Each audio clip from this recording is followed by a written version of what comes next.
Howdy, folks. I'm Jeff Gonzalez, former Navy SEAL, president of Trident Concepts, and host of the Bulletproof Workshop, powered by AR15.com, where we discuss knowledge, skills, and ability to help bulletproof your everyday performance in whatever your field.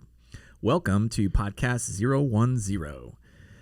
My next guest is an entrepreneur extraordinaire, having helmed several successful businesses. He has amassed tons of experience as a businessman and someone I turn to for advice. In his previous life, he worked overseas as a security specialist, parlaying his military experience, then worked domestically as a security specialist before going down a different path, brewing coffee. And he's killing it. He's a father, Marine, protective specialist, discipline of iron, entrepreneur, and coffee maker. Please welcome to the show, Wes Whitlock. Wow. Thanks, Jeff. Like that intro, man. Thank you for coming on, my brother. Well, appreciate you. Absolutely. I'm stoked to be here. Thanks for inviting me. And it's always good to see you. So yeah, likewise. So yeah, I'm stoked, man. This is going to be fun. Good. Well, let's take a quick moment to thank our sponsors. Folks, this show is sponsored by 1776 Insurance. We're talking about comprehensive firearms collection coverage. That also includes your accessories as well as knives. If you've got questions or you want to learn more, please visit 1776insurance.com. All right, well, I like to start off the show by kind of getting to know the guest a little bit more. I mean, I know you, but our audience doesn't know you. So let's start from the beginning. Where did you grow up? What kind of childhood did you have? Yeah. Oh, yeah. So I grew up in Salt Lake City, Utah. Oh. Yeah. Next question I was getting. So you're Mormon, right? Or how many kids do you have? Wow. Okay. I thought for some reason I thought you were out of California for some reason. I don't know why. No, it's there. I just learned something. Yeah, Salt Lake. So I grew up in Salt Lake City, right downtown near Liberty Park area, and typical kid, loved to skateboard, BMX bike. Outside typical building forts. Yeah, all that. So you were an '80s kid. 80s kid, man. Yeah, 80s kid for sure. So probably a lot of the similar stuff. Absolutely. You were into. Yeah, it's so funny. So grew up there, and I had a good life growing up, decent. We had some struggles for sure with when we were real young. My dad, he was a welder, and he had a serious accident at work. And that kind of changed the dynamic in the house growing up, not really having him involved because he was out. Oh man!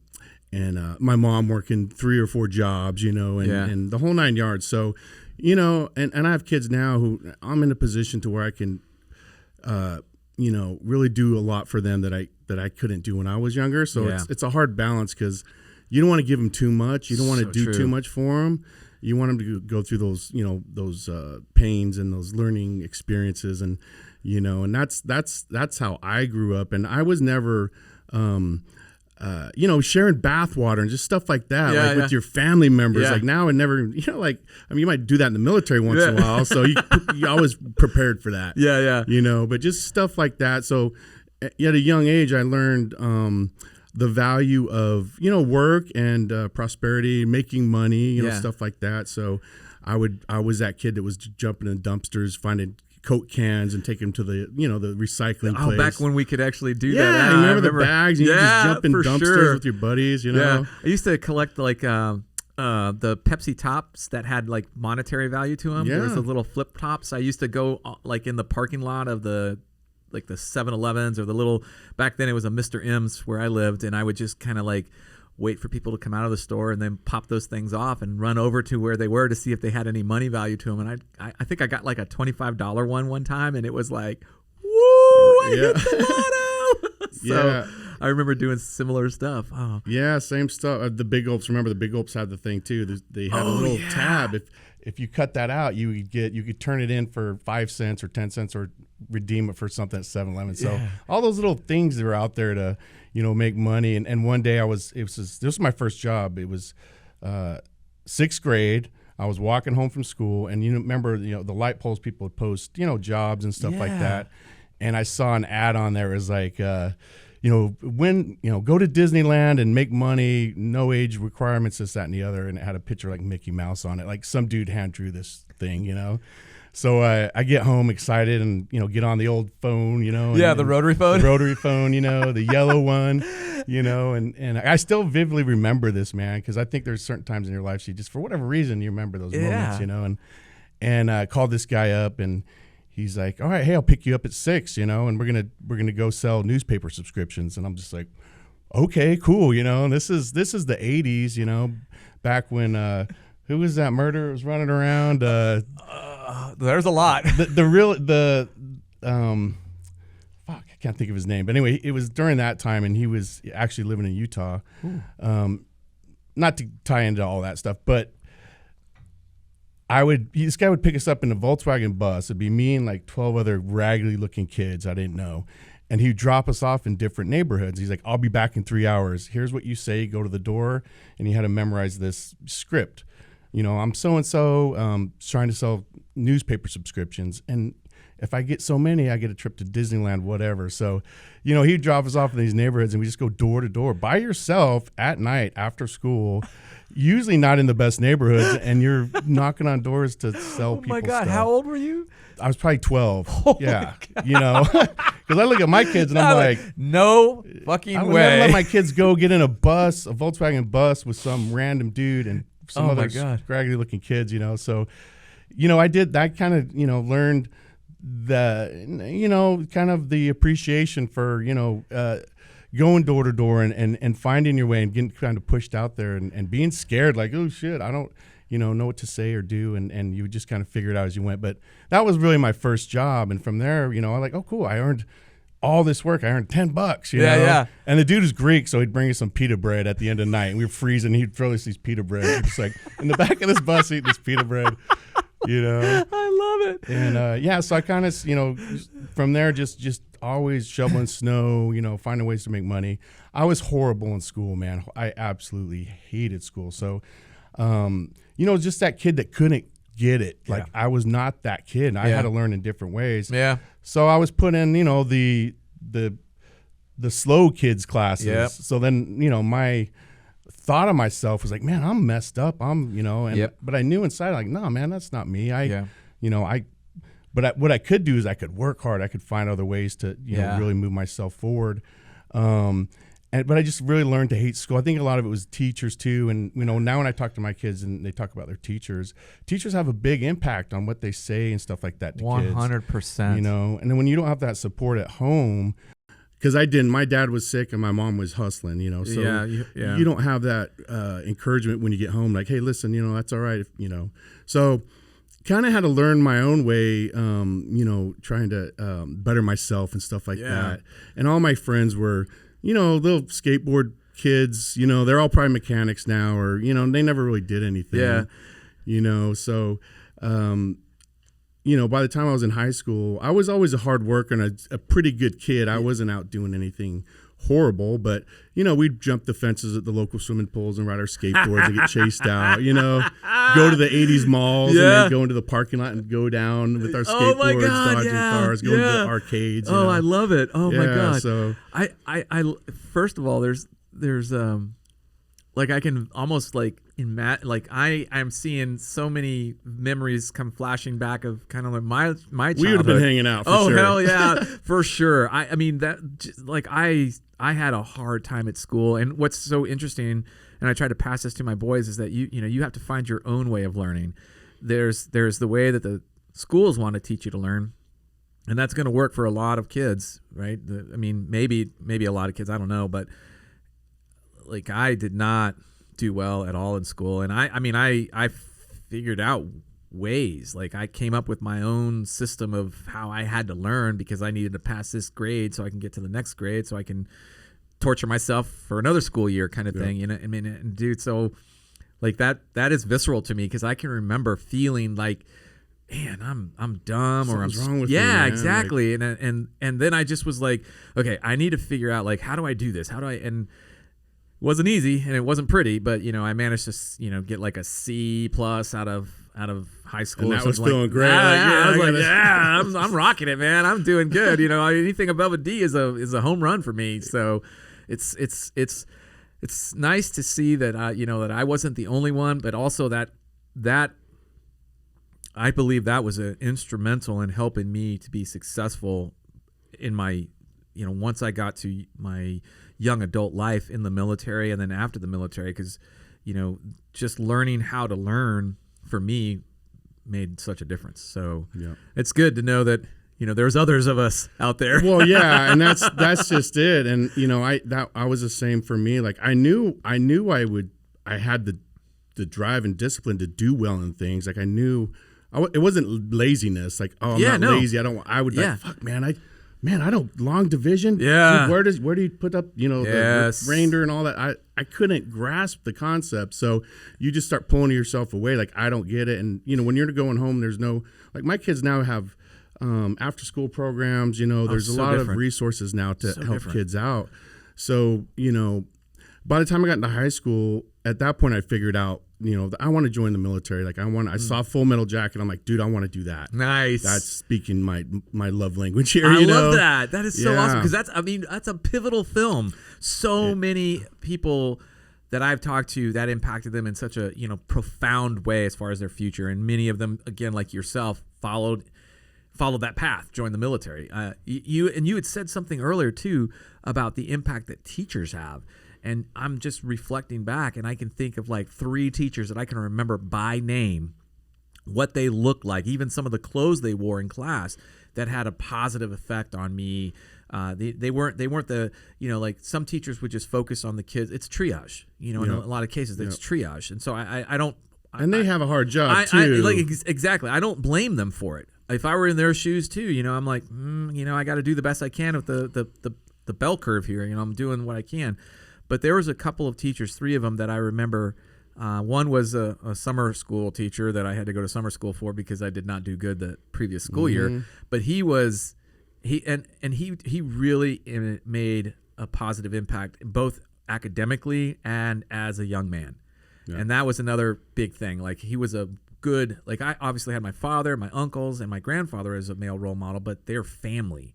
This was outside of family that was like I could point to and say, yeah, he was somebody that I was like, I like that guy. I want to try to be like that guy. Yeah. So teachers were huge to me as well. It takes that, and like you just hit it. It takes that one person. It takes that one person to say that one thing. Yes. And it could change his whole path, and for sure, and I had that one too, Miss Barney. I'll never forget the female Miss Barney, and it was called. They didn't call it. It was called Resource, bro. It was like I remember that. I wasn't a resource kid, bro. Yes, so I do remember that. Man, I'm going in here, and you'd always be embarrassed going into that class because they're like, oh, that's where all the dumb kids go. Yes. I'm like, damn it. You'd wait till the last minute and kind of walk down the hallway and then exactly. Quickly. And back then, 9th, 10th grade, so 8th grade, I was literally kicked out of junior high, so I had to finish 8th grade at home. They'd send me these little packets. Interesting. They were super easy.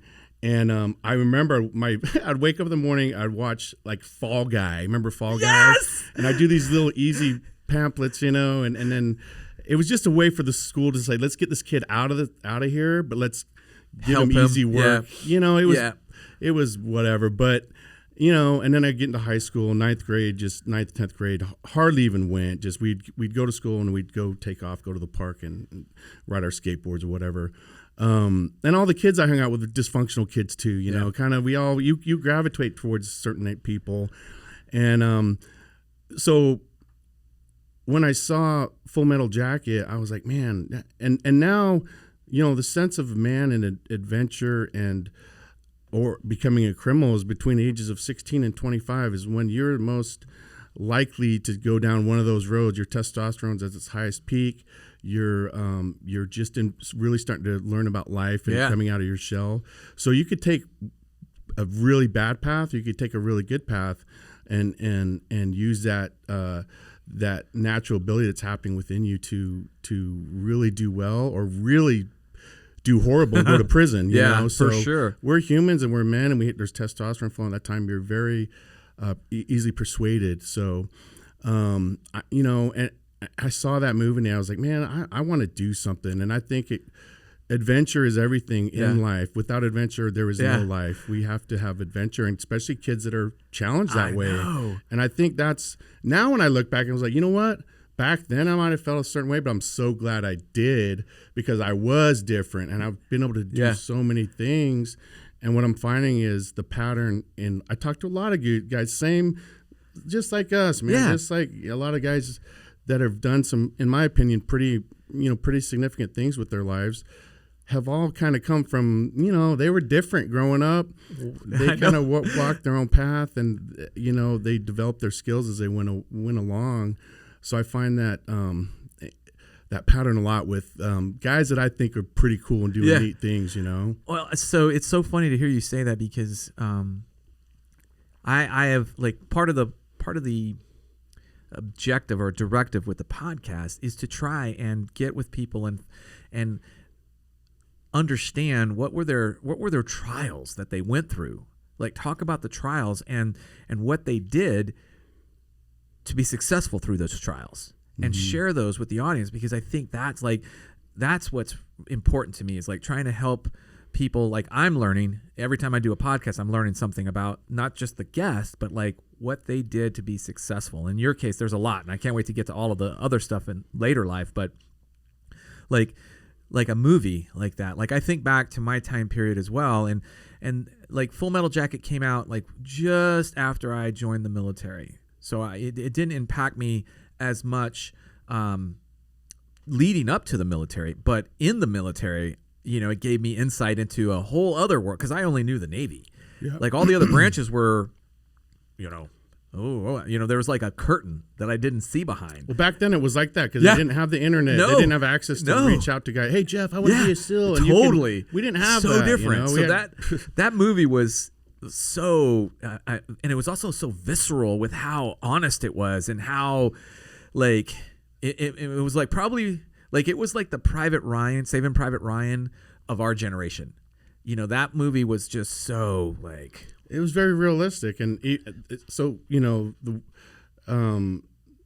way that they did that film was so realistic, down to the details of the folds in the bunk beds and absolutely, man, the games that the DIs played, the same shit that I was like, dude, our DIs probably got it from that dude watching that 10, 20 years ago. But it's neat that some things that work really well, they keep those traditions. To me, like, guys like us are dysfunctional, because to us, like, that's cool. Like, it is. That's cool shit. Like, I want to do that. Yeah, I know. And be challenged and be scared and be thrown into an environment where you don't know anything and you're in a culture shock. Because us as humans, we adapt, man, and we can adapt if we allow ourselves to adapt, and then learn that environment. And then you're like, cool, man, I just became a part of this thing. And that became my fault. That became the Marine Corps.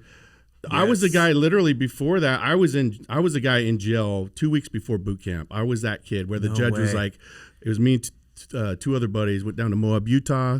We went and did the Lions back or whatever, and we're drinking beer and typical high school stuff. And we go down to the parking lot, the McDonald's parking lot, still in Moab on Main Street. I saw it last time I drove through there. And got in an altercation with about 15 cowboys, local dudes. That was not a good idea for us. So you think? Yeah. Hindsight is beautiful. Exactly. So, but when you're just at that age, you're young, and you think you're unstoppable, dude. And you need to get an ass whooping. You need 100%, you need to get dude. checked, and we need that as young men. Young men need that gut check. Otherwise, they're punks their entire lives. You have to get your ass beat. You have to go into the military and, like, holy shit, I am not that important as an individual. I'm stronger as a unit, or as, with other folks. And I have a responsibility to be part of this. I can't just be tagging along. Exactly. I gotta pull my weight here. So the judge, I remember telling me, he's like, okay, here's the other two kids. My buddies had to spend 2 more weeks in, and this isn't a jail in Moab, Utah, dude. It's like bikers and truckers, and we're these little kids, dude. The orange suits, everything, man. I swear. Oh man. And the judge is like, what? I was like, I mentioned the Marine Corps. I'd already signed up for the pulley program. I was like, I'm leaving on September 13th. Yeah. Here it was like August. It was close. And I didn't want to jam up because recruiters tell you, stay out of trouble, stay out of trouble. And that's why. So the judge goes, oh, you joined the Marine Corps? I was like, yes, sir. He's like, oh, you'll do your punishment there. He's like, get the fuck out of here. So I left. My 2 buddies had to stay there. No way. Yeah, man. Oh, dude. So how old were you when that happened? I just turned 18. Nice. So I just turned 18. But, it was a good gut check. And I was like, man, I could have really screwed myself being stupid, going down here and drinking beer. And I think we're smoking weed. And we're taking this dude's little Tahoe And looking back, it was retarded. We're at night climbing one of the steepest climbs in Moab, dude. I'm like, fuck, we're lucky we even lived, You look back at it, you're like, oh, there goes one of my lives. Yeah, it was one of those. So it's kind of like, And then 2 weeks later, I'm in.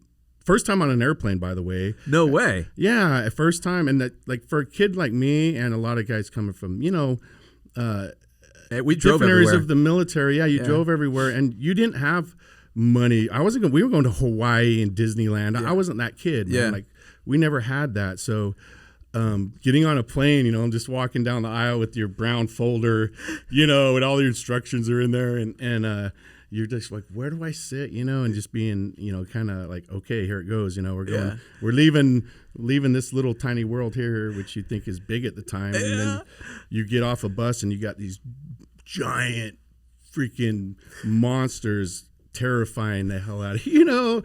I remember the first guy I saw, I got off the bus, get off my bus, and it's like, stand on the yellow footprint, standing there. Yeah. Big black dude, jacked, like just a monster. And I read his name tag, it said Slaughter. And he was a sergeant. I'm like, Sergeant Get Slaughter. I'm like, out of here. Fuck. You're kidding. That was a dude's name. I'll never forget. I was like, that dude's name should be Sergeant Slaughter, But at that point, I was like, oh my God. And just seeing these dudes walking around in just pristine perfection and just in amazing. They look like Spartans, man. Yeah. We're coming from frumpy, these places. You're a frumpy ass kid at 18, and you're looking at these guys like statues, man. Like you're looking at statues in Rome or something. And I was blown away. I was like, I want to be like these guys, man. Yeah. This is cool, That is awesome. And then so joined. This was 93. Yeah. Went through boot camp, and of course, as just like your training, everything when you're that young, it's a culture shock, and dude, woo. What was there? Were there any moments of regret at boot camp?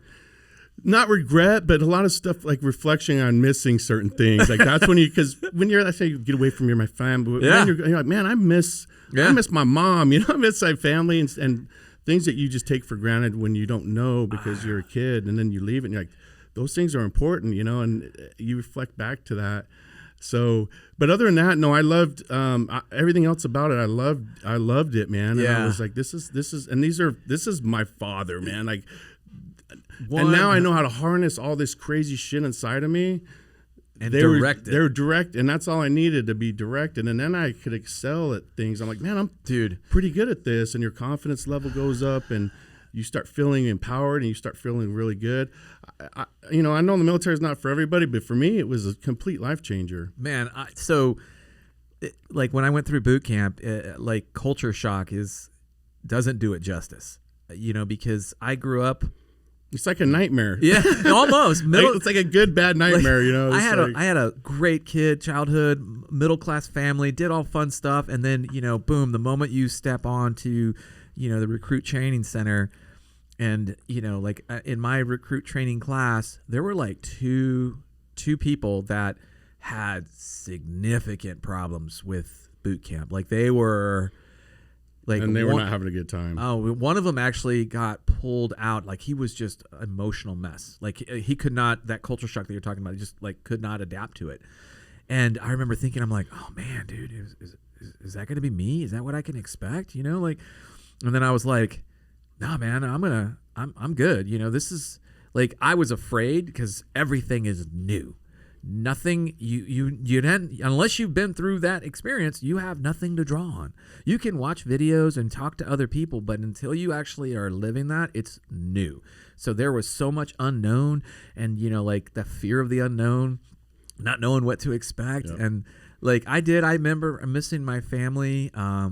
Like I got back into going to church because for one reason, it was the only time that I could get away from everybody. Every Sunday we went to church, and it was the best. And Joe started to be pissed because they'd march you up there like, you got an hour, and you go in there like, oh, I feel so good, and everybody's nice, exactly. And then you got to go back out. Like, so that was the one thing to look forward to. I did every Sunday while I was there, like, and I was the only one in my boot camp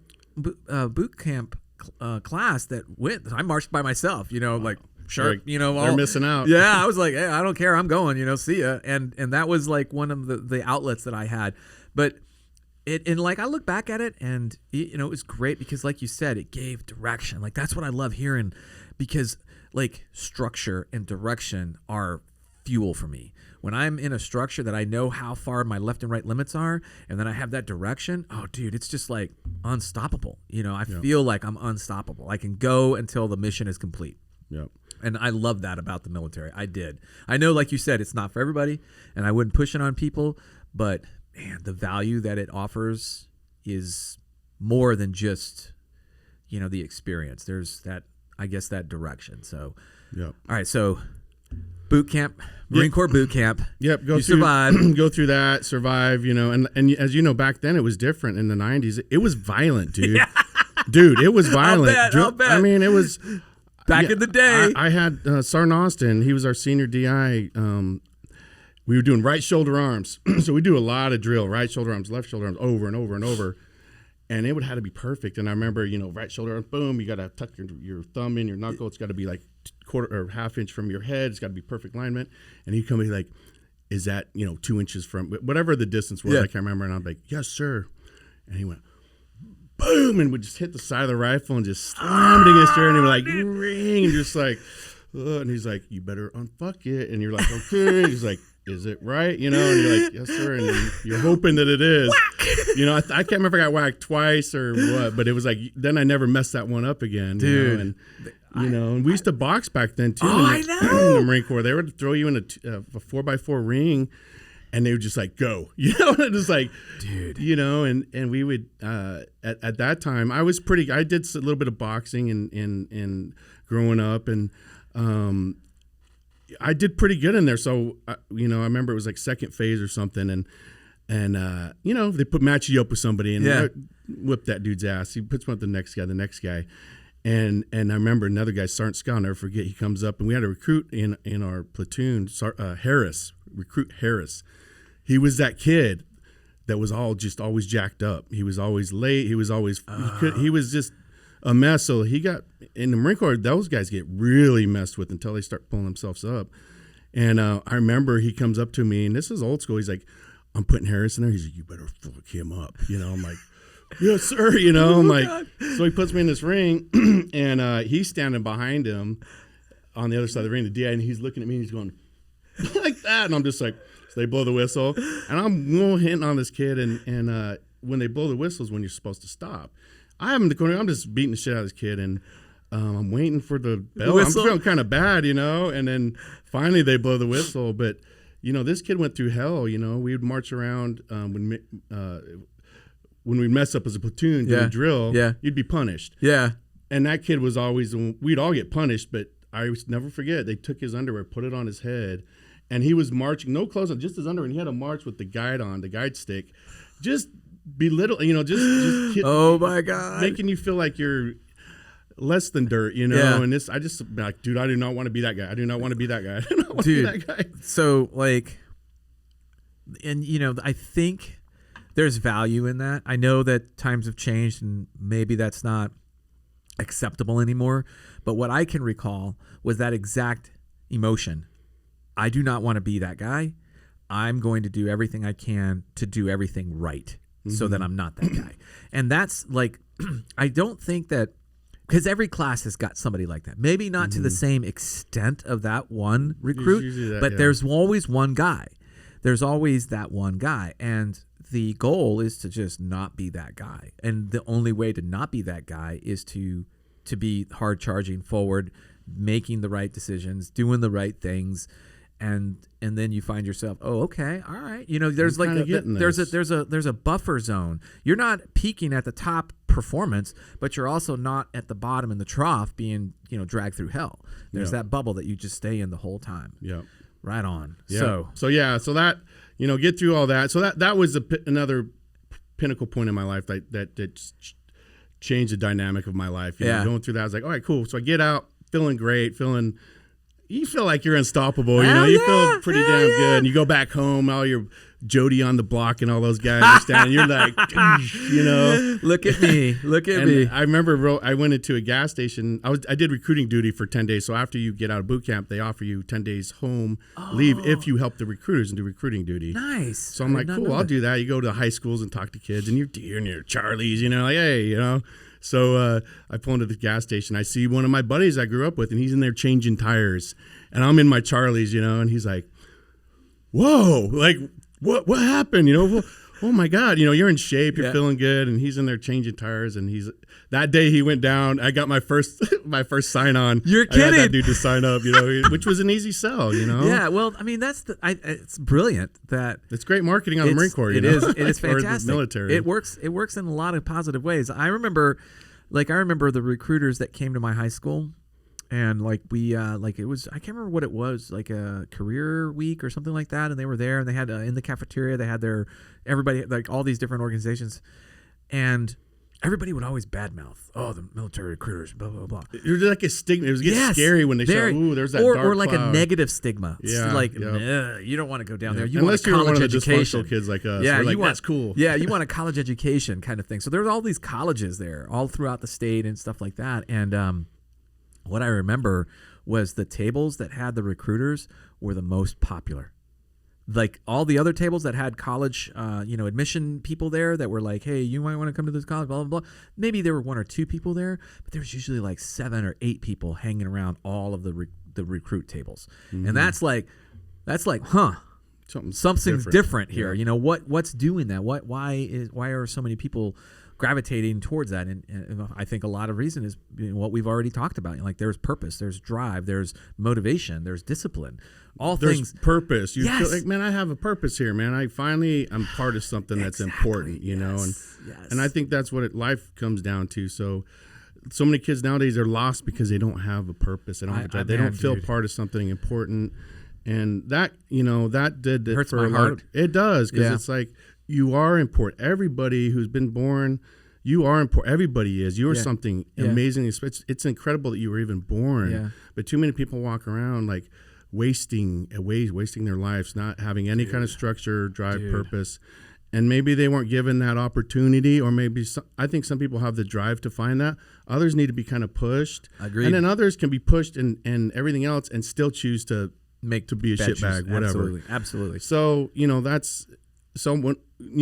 the point of all this is, for me, talking about how probably like you, I get a lot of young dudes that come and say, because you're like probably like me, I feel like I've had a pretty good life. I've had a lot of challenges and downs, and I'm sure you have too, that we just, you know, whatever, we pick up and move on.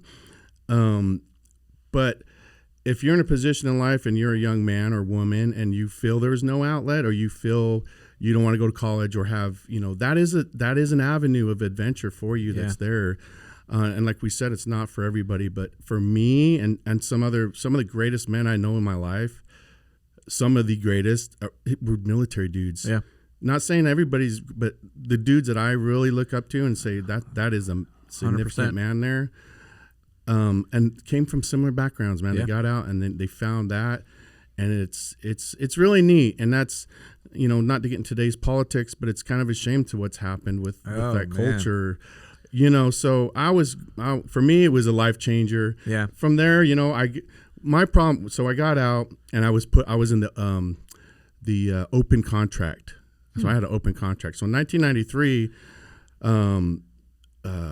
infantry slots, a lot of the things I wanted to do were full. So I had no choice but to go open contract. The recruiter's like, oh, you'll get into infantry, because they send all the infantry to open contract. I was like, I just want to do cool shit. I want to fucking join. I didn't have any guidance, man. I didn't have anybody, my dad there with me. Hey, let's talk to this recruiter. I was like, I want to be that Marine. I want to be a Marine. Like, that's what I want to do. So I get out of my boot leave, and then get orders to go to MCT, Marine Combat Training in California. Nice. Which I was hoping for SOI, because you would go to SOI. Yeah. But they're like, you're open contract. Marine Corps still doesn't know what they want to do with you. Gotcha. And here, dude, I'm a first class PFTer. I'm an expert shooter. Like, I want to do cool shit, you know? Yeah, And at the end of MCT, they're calling out everybody's MOSs. They're like, this, that, and the other. Yeah. Numbers. I didn't know what this shit was. Yeah.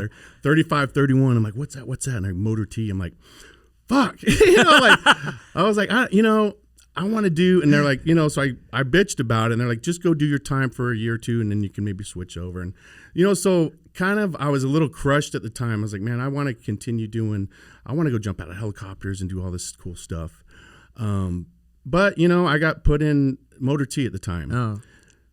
So, I went to my first duty station, which is Okinawa, and, just keeping that good attitude, like and certain MOSs you find different type of folks, but I remember the guys, I like to run, I like to PT, I like to do all this stuff, and there's just some different.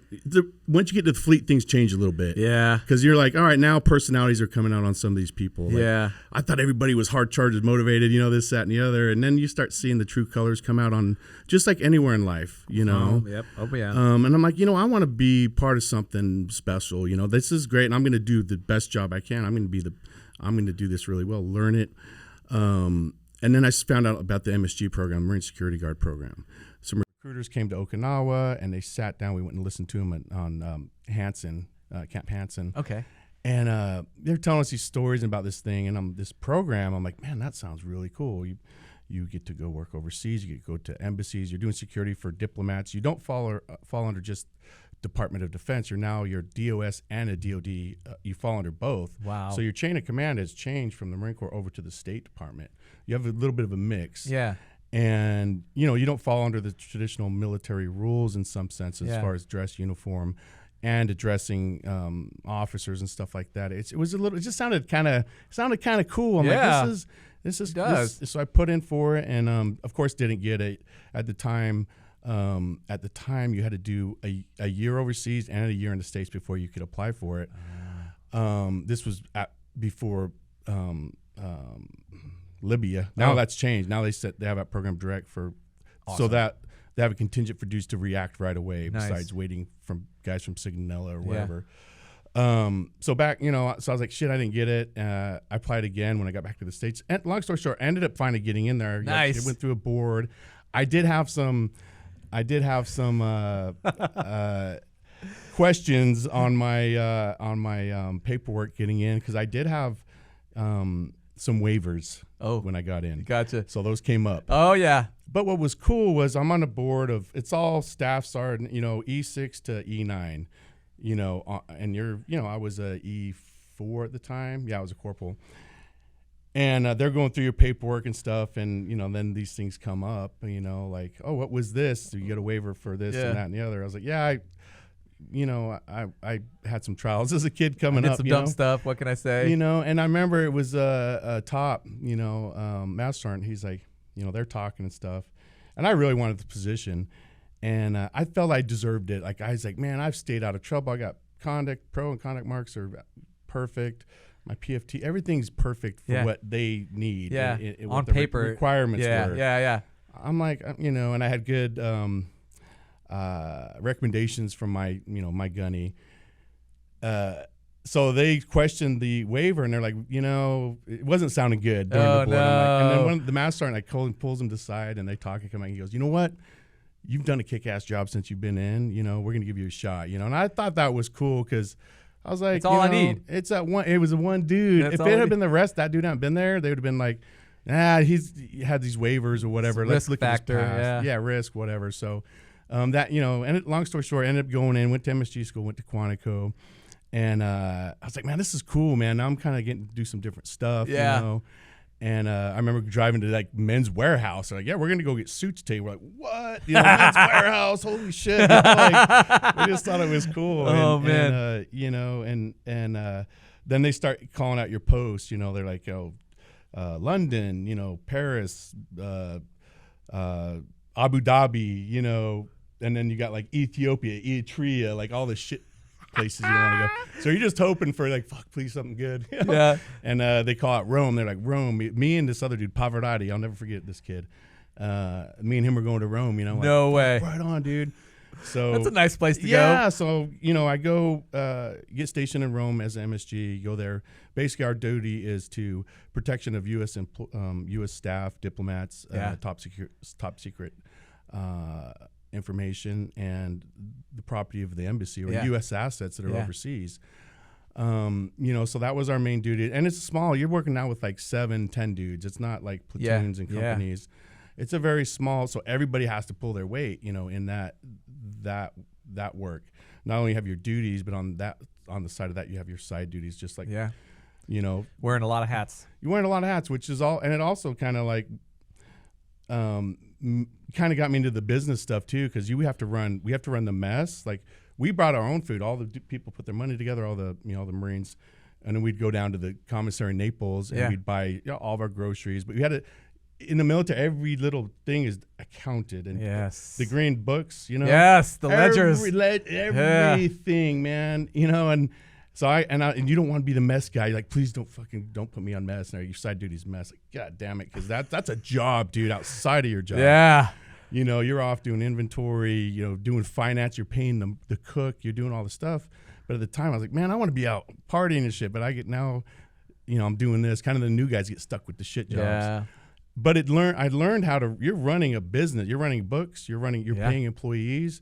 You're running inventory. Doing all these things. So at the time, I was learning a lot. I hear it. Yeah. So, and I'm in Rome, which Rome is my favorite city in the world. But it was great. But then after that, you're going to go to a bad post. You get a good one, and then you're going to go do your time. You got your good one. Now you got to pay for like 2 bad posts. Exactly. So I'm like, well, shit. Where am I going next? And my time came up there, almost 2 years, fantastic. And within that world too, what's cool is the connections you meet. You're meeting agency dudes, all the top Secret Service dudes, all the top diplomats that come through, and you're establishing these relationships. You see them every day coming in, you're joking with them. You know everything about them too, because we're going through their desks at night. Oh. We're literally going through looking for codes, passwords, and people think get creative. They'd hide them under their desks or hide them behind pictures. We'd find passwords to their safes and stuff and you get what's called OF-17 or something. You get written up, and enough of those will get you kicked out of the State Department. Wow. So it was a love-hate thing. They all treated us well because they're like, man, I hope he doesn't find anything. But a lot of time they didn't like us either because they knew we were going through all their shit at night. You know? Oh, dude. But with that, you meet a lot of the DEA guys, the agency dudes, NSA, DIA, all the for sure. So you build up all these connections. So from there, I go to Yemen. Yemen. I got my orders. It was Sana'a, Yemen. I'm like, what the hell's Sana'a, Yemen? That's what it was, dude. Oh my God. So I end up going there, and that was a complete, it's Yemen, man. It was just like, there's nothing good about it. You fly into Rome, you see the Colosseum. You fly into Yemen, you see dead dogs and like freaking mud holes and mud pits and fucking dirty air. And the national bird of Yemen is a plastic bag. There's so many plastic bags. I did not know from that. the trash. They're just flying around everywhere. Oh my God, that's so crazy. So dudes go, that's the national bird of Yemen. I'm like, fucking plastic bag. I get it. I get it now. So that was my first impression there. I was like, what? And, but that was right before the coal was hit, before all the dynamic of the world changed. The coal was hit in 98 in October, I believe. Yeah. I left just before You're kidding. the coal was hit. But I was there when Nairobi and Tanzania were both hit. My God. Yeah. So, and our embassy was on that list. I was ready to go on leave. I remember it was a Wednesday. I had my orders going on leave. After being there for like a year, I was like, I need to get the hell out of here. The battalion put a hold on all movement from those embassies, and we found out Yemen was on that hit list, but they hit Tanzania instead. Yeah.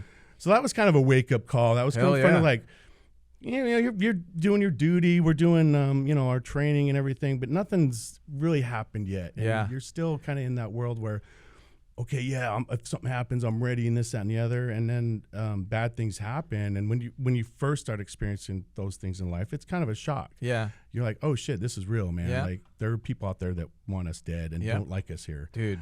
And Bin Laden's from Yemen, his family all comes from Yemen. Yeah. So that tie is heavily embedded there. But at the time, we were so naive. We would go to the souks. Me and another dude, we just roll the souks, go buy stuff. We'd take a car down to freaking Aden, dude, from Sana'a to Aden. you know, like, and go hang out on the beach, dude, with like French dudes. And like, it was still like Star Wars, but it wasn't scary yet. Yeah. And then once the coal got hit in Tanzania, Nairobi, and then 9/11 happened, and then it just transcended into a total wake-up call for the world. Yeah. You know, so that kind of woke me up to say, you know, I want to do more. I want to, you know, now I'm coming on time to get out. You know, now I've been in 6 years. I'm getting ready to get out. My plans were to go back to Italy and go to school and get my degree, because I want to become an 1811. I want to join the agency, the CIA. You got to be an 1811. You have to have your college degree. So that is what it is. And I'm like, shit. I was dreading college because I hated school, man. And I was like a 0.1. I was like, there's no way I can go to college, you know. So now I'm like, there's another purpose. Like, dude, I want to go do that, or I want to go back in as an officer. I want to go serve again. Yeah. Not at the time coal was hit. This was when 9/11, same period. But so anyway, I get out, go to Rome, and I applied for the American University of Rome. I go to talk to them, and I'm already not intimidated, but I'm like, school environments and all that. Like, and I was the first veteran to attend that school. They didn't know what the GI Bill was, and it's very expensive to go to school there. And dude, I'm just getting out. I don't have any money. Yeah, I sold everything I could just to get over there and kind of get set up. And I'm like, I'm gonna find a way, man. I'm gonna get in here. And I'm gonna make it work. And you know, working with the VA back then was different. It was really hard to, especially when you're going to a school overseas. They're like, you know, but I and that's why I talk to guys now that's hard when they're transitioning, trying to get out, and there's all these obstacles. Yes. Like, I get it. There's all these obstacles, but again, you can't just say, man, that door's not opening for me. There's always another way around a door, dude, you know, or through it, or, true. You know. So long story short, I ended up getting in there, and I did very well, man. I studied business. I studied marketing. I studied art too. I studied a lot of things that I was interested in, you know, and didn't think I'd be able to, you know, get into that. But I excelled, man. I was that dude. They hated me. The kids hate, because I was 25. I'd been in 6 years in the Marine Corps. I was hardened, bro. Yeah. You know, and I was disciplined. Yeah. I was like, I might not be the smartest kid, but I will outwork that motherfucker. Yeah. I will come in there. I'll study. Yeah. I'll figure it out. You know. Yeah. God, so I'd be that kid in the library. You know, it was and this is an old university in Rome. It's this beautiful old building that overlooks the Vatican and Trastevere. Absolutely, just the environment is just beautiful. And I'd go into the library and I would set up my stuff and I'd just start studying. The college kids that are study abroad, rich kids from like Jersey, New York. Yeah, yeah. I'm gonna go to Rome and study for a month. Yeah, you know, or a semester. They're really not there. They're not there, and I get it. And I did my time partying as a Marine. Trust me. I get it. I was like, I'm here to study now. So they would come in and they would, there's that guy. They would walk, because I'd like, hey, y'all need to go outside. I would take that shit away. And I'm paying for this myself. Yeah. I have to succeed. I'm not going to let you guys.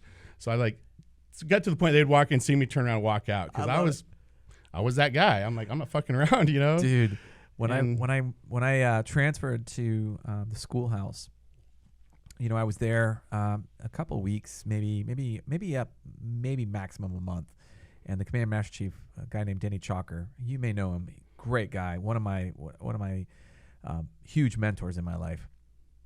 He calls me into his office and he's like, "Hey, you need to go to college."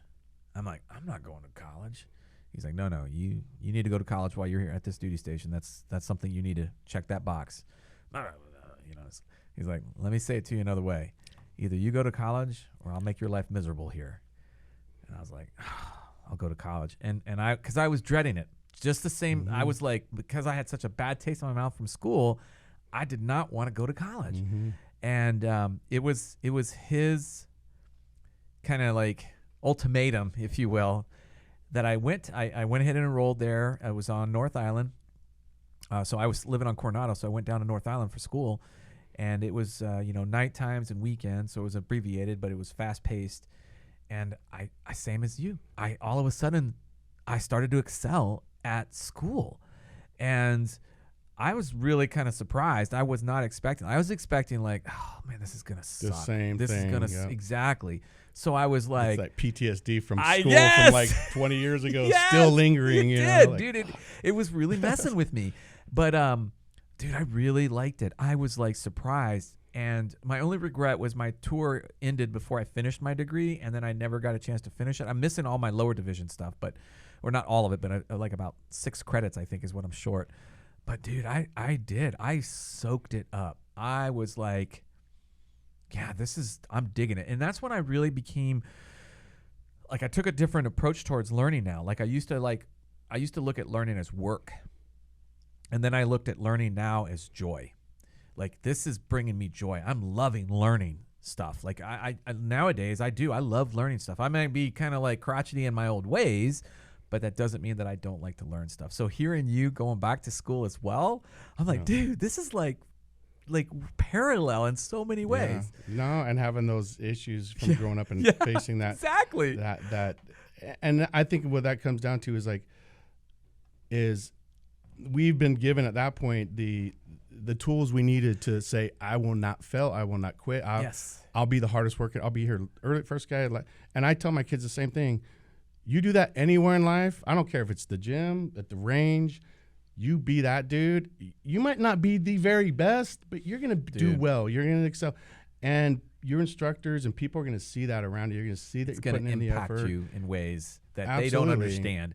I've said the same thing as well. I'm like, be the first one there, last one there, work the hardest. Don't ever be that person that doesn't work the hardest, because that's what leaves an impression on the people around you.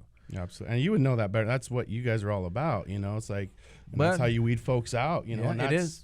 That's why I think that program is imperative for young men and for life in general, is that our schools should be teaching those things, not, even me today, X times Y, Z, all that stuff. I'm never going to use that. I've never used it. And that stuff never. Yeah.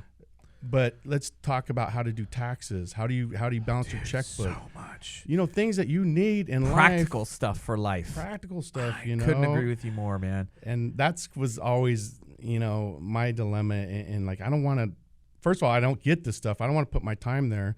And now looking back, you know what? I was probably right. And I tell even entrepreneurs, business folks, or whoever that are getting into something, if you're not good at one part of that, like, what part are you good at? Like, what are you're really good at, whatever that may be. Like, put your energy there. I've made the mistakes of trying too many things, because like, I'm really good at these, but I'm also addicted to entrepreneurship and trying new things. Yeah. So sometimes that's where you got to be disciplined and stay in your lane. For sure. And I'll veer off into other things, and I'm like, well, shit, I'm really good at these things. Well, let me stick here, dude. And I tell kids, you're good at that. Learn that one and you love that. Yeah. And you love that. Like, that's where you should put your time. 100%, man. And I know I've met your kids too, man. I know that they've, kind of, when I talked to your son, I was like, trust me, I know. I was that kid too, bro. Like, we were, the special ones, dude. Oh, yeah. Special ed, dude. Yeah. But no, it's, and I've met so many of the guys. I was talking to Pat, dude. Pat was a nerd. He's like, I rode a unicycle to school. He was different. Like, dude, this is the hardest dude in the world. And like, I know, bro, I was fucked up. I was like, as a kid, I was quirky and different. And now I tell my kids, when they say something about another kid in the school, about, this kid had, I was like, you know what? It doesn't matter. Like, be you. It doesn't.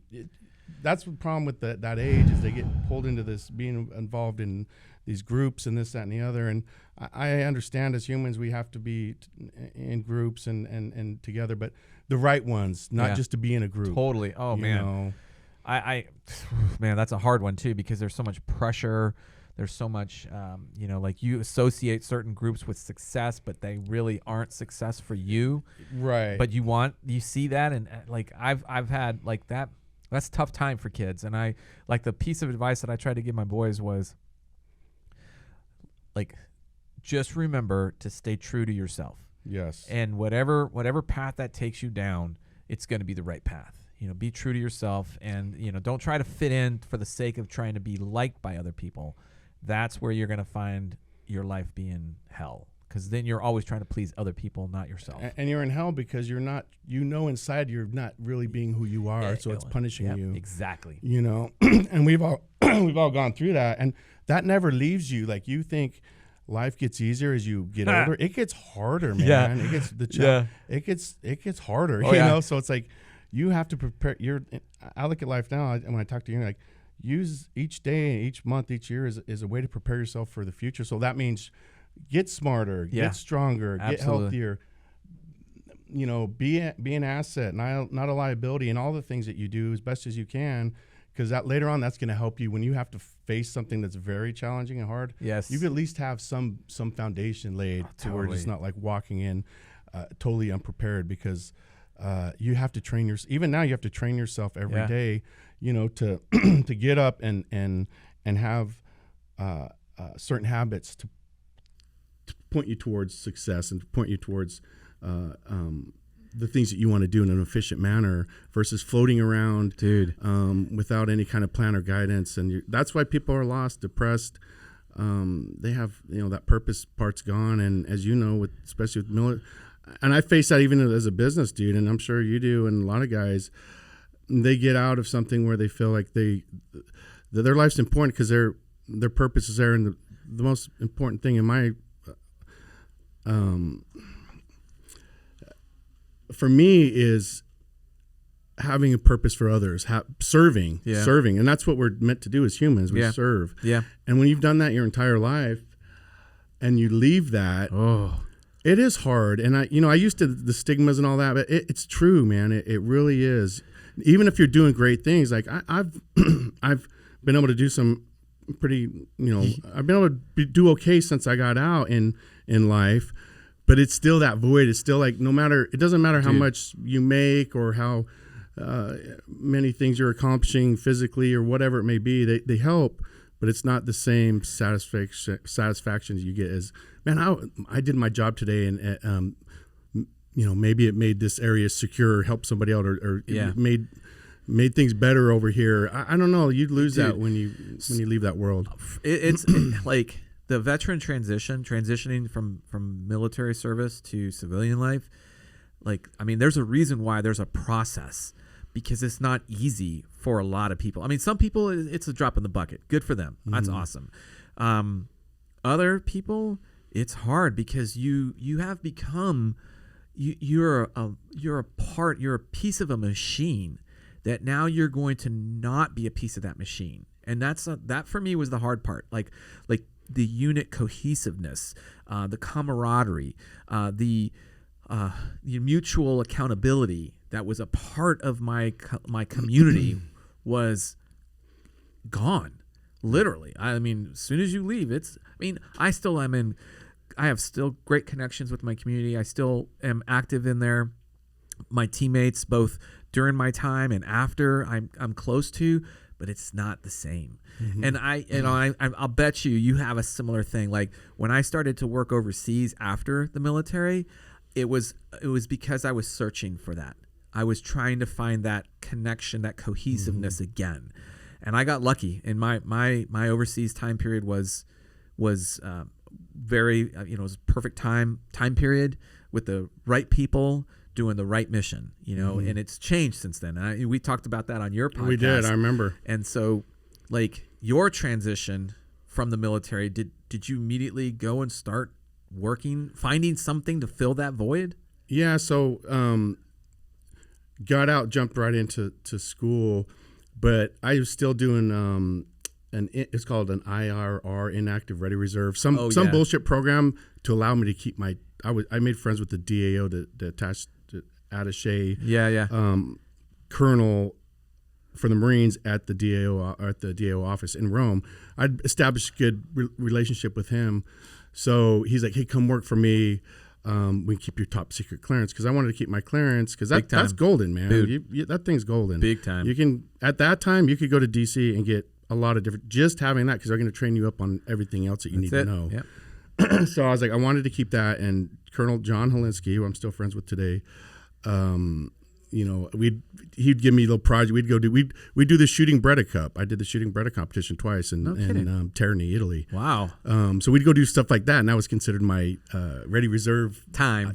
Yeah. That was cool. I got to go do some cool stuff and keep my clearance, because I wanted to keep that door open when I got out, if I went into the federal government, or if I decided to go back in the Marines or whatever, I could go in as an officer, whatever it may be. And I stayed in contact with same thing. I still hung out with all the Marines at the Marine House. We'd go out. So those were my people, man. Yeah. You know, I could still go anywhere. And I did the Pride Walk last week for Apple, bro, doing security for that. That was interesting, you know? But you got to kind of play the game. Not saying, but you got to, you know, and I tell guys all the time too, especially in the protection world and EP and bodyguard, it ain't MP5s and suits and private jets and sunglasses. That's bullshit. It's bullshit. It's adapting to an environment where nobody knows who the hell you are and being able to provide the protection that your client may need without him even feeling your presence. Yeah. I'm talking about stateside, not overseas. That's different. Yeah, totally. But and I did it with with Trident Security Group out of Dallas. So it's all your guys. Yeah. And they needed a guy for this thing. And, I don't need the money, but I'm like, it'd be cool to work with, some guys I like to work with and do something different. And we go down there to the Sheraton, and it's for Apple. Apple's opening their largest campus in the world here in Austin. Wow. So they're standing up some security stuff. And I asked the detail leader who was there, Phil Cameron, which is funny because it's such a small world. I worked with him at Dell, and here it is years later. You're kidding. He's with Trident for Apple, like, wow, dude. So it was cool reconnecting that way. But oh my God. I'm like, what's the dress, man? Like, we still have a dress code sometimes, and depending on what the client is and where we're going. He's like, yeah, I got it for you. Just come down. So we go down there, and it was like, Pride with the rainbows, all this stuff. He's like, yeah, this is what we're wearing. I was like, Roger that. That's my point is, like, if you don't want to get in that world, they don't look at, and did the same with Dell. I'm talking about corporate. I'm talking about CEOs of, big companies. Yes. Not Joe the rapper guy that's not the security I'm into. Is adapting to your client and adapting to their culture, their work culture. And, so totally different. Apple's culture is their culture. And I'm not, if you're that guy that shows up there with the earpiece and this stuff, they're going to be, get that guy out of here. Yeah. And that's what's cool about working with your guys from your community. They seem like they already get that. So there's a lot of SEALs in that work because they can adapt very fluidly, very easily. And, and we can still joke about it, but it's like, because we're like laughing, like now I know what it feels like being a chick at the beach or whatever. These three bears, these ugly dudes, they're standing around, because you still stick out, bro. I was going to say, as much as you don't, the shirt was a nice touch, but and the same with the two other guys. Like, come on, dude. And you and I'd be able to read that. We'd see that. That sure. Dude's. Yeah. But the general population, like, these guys are just big, burly, whatever. Yeah. But, our mission was to, we secured the Sheraton. And we had a K-9, we had a medic, and we had a few floater guys. But we were meeting at the Capitol, and then the march down to Cesar Chavez, right down Congress Street. So... And I was like, I wanted a break. I want to get out and just have a break. And I hadn't done that kind of work in a while. And I was like, it'll be fun. And it was easy pay. It's really good pay for a few hours. And I get to work with my buds. And I was like, let's go. So we get down there and have the brief and everything. And everybody's very friendly. It's very, the dancers and all the hoopla going on, the bubbles and the rainbows and a lot of stimulation surrounding you. So what I found what was interesting was you don't switch off that thing that's been embedded in you, and that kind of work or being in the military, whatever, that stuff comes back. Boom. I was right back to scanning, looking for anything because looking for that guy with the backpack that was odd, looking for anything that stood out where everybody else is just jumping around and doing backflips. It's very taxing. On a person to do that kind of work for a long period of time. And that's when you have to learn how to you can't look at everything as a threat. You can't be at the red on the Cooper's Code. Like, you can't live at that all the time. You will burn yourself out and you won't last long. For sure, man. So you kind of have to learn how to turn it on and turn it off. But when you have, so we start walking down Congress, and I'm not kidding. It was 2-point men. It's a loose diamond. So 2-point, we had a rear. And then we had a medic, and then K-9 was kind of in the area for 500 people and their guests. Oh, so in reality, are you going to be able to do anything? Yeah. It's like, okay, well, maybe. But you still, even though in reality, you're like, there's nothing I could really do. But in our minds, we're like, actually, I might be that one guy that sees the one thing and is able to stop whatever it may be. For sure. So you're looking at, you see the people in the windows, and it's just a lot of. So when it was a 4-hour job. It wasn't that long, but when I got home, I was smoked, bro. Dude. I was like, just from overstimulation and switching back on. Even though it wasn't a violent environment or anything like that, but it's still. In a violent environment, it's almost easier sometimes. I agree. Because you have direction. Absolutely. There's more known sometimes than the other area where it's completely unknown. Dude. So for me, like, I like that kind of work in those harsher environments because I know my left and rights. I know the threats most of the time, not all the time, but the red Corolla V-bid or certain intel on this certain area. Like we had some information pretty much. So doing that, I kind of work as I always tell guys. So when I see this cool guy posts and all that, bro, it's a job. It's a great job, and I'm not trying to hammer it down, but it's not the cool guy stuff you see on Hollywood shit. Like it's a rough life. It is a rough life. You travel all the time. You're living out of a suitcase. The divorce rates are very high. You're always gone. Your clients become your own kind of by your clients, and you're taking care of their kids and everything else. Dude. So it's. I mean, it's a great. It has value in the sense it's a nice segue from the military, and in your case, it looks like it was like just a launch pad to go from that profession, if you will, to full on entrepreneurship, because there was that transition for you where you still have your hand on the spoon stirring, and that's kind of for like the camaraderie and the stuff. Like I don't want to leave. I still part of dude, me, trust me. I want to be the business guy. I want to. I still. There's that desire still. Well, and for me, it's also part of the lifestyle with particularly our brands. Like our brands embrace that type of lifestyle. So true. People that are aware, people that have a purpose, people that are assets, people that can do something if something bad goes on, if somebody passes out because they're choking on something, those type of people. But so that's kind of how I tie those together, and then it gives me the relevant feeling of having purpose still. Like, I get it. I totally get it, using my business also to stay involved with cool stuff. That absolutely. So how did you make the transition then to the entrepreneurship? So after school, war's kicking off. This is 2003.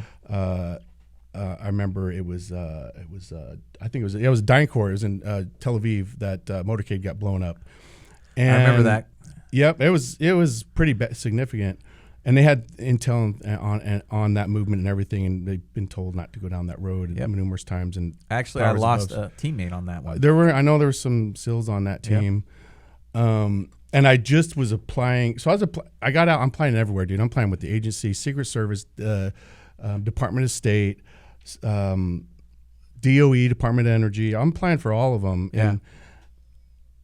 And I went and took the ASVAB in Naples for Marine Officer program. So now I'm like, okay, I have a clearance. I have some experience.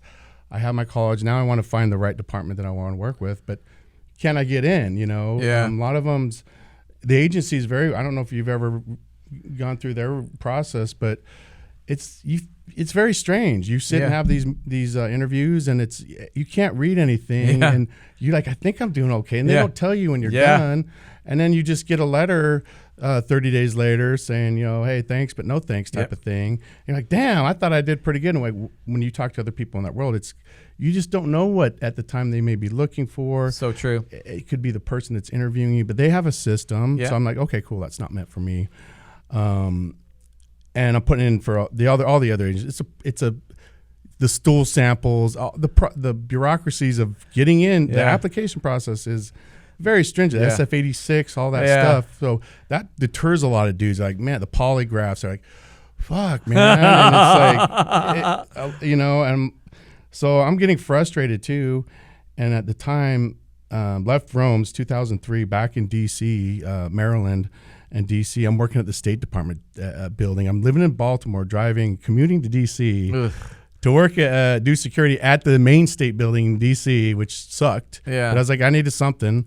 And I'm applying, and a dude walks into Main State, a diplomatic security guy, DS agent, RSO, who I had known from down overseas. No way. I run into him at the Main State building, and he's like, "What, dude? What's up?" I'm like, "Well, hey," we're talking, and he's like, and I'm telling him, "Hey, man, I'm applying. I'm trying to get into something, and he's like, "Hey, have you heard of the contracting that's going on overseas? They're paying big money, this, that, and the other." I'm like, well, shit. I was like, yeah. I was like, I've heard about it, like triple canopy, DynCorp, these things were popping up. But at that time in the early years, it was like tier 1 only. Yeah. Like, you had to have, these were really experienced dudes and that were in those programs. And I didn't have tier 1 experience. I didn't. I was like, you know what? I don't know if I'm ready for that. I've done, a lot of shooting. I competed for Beretta.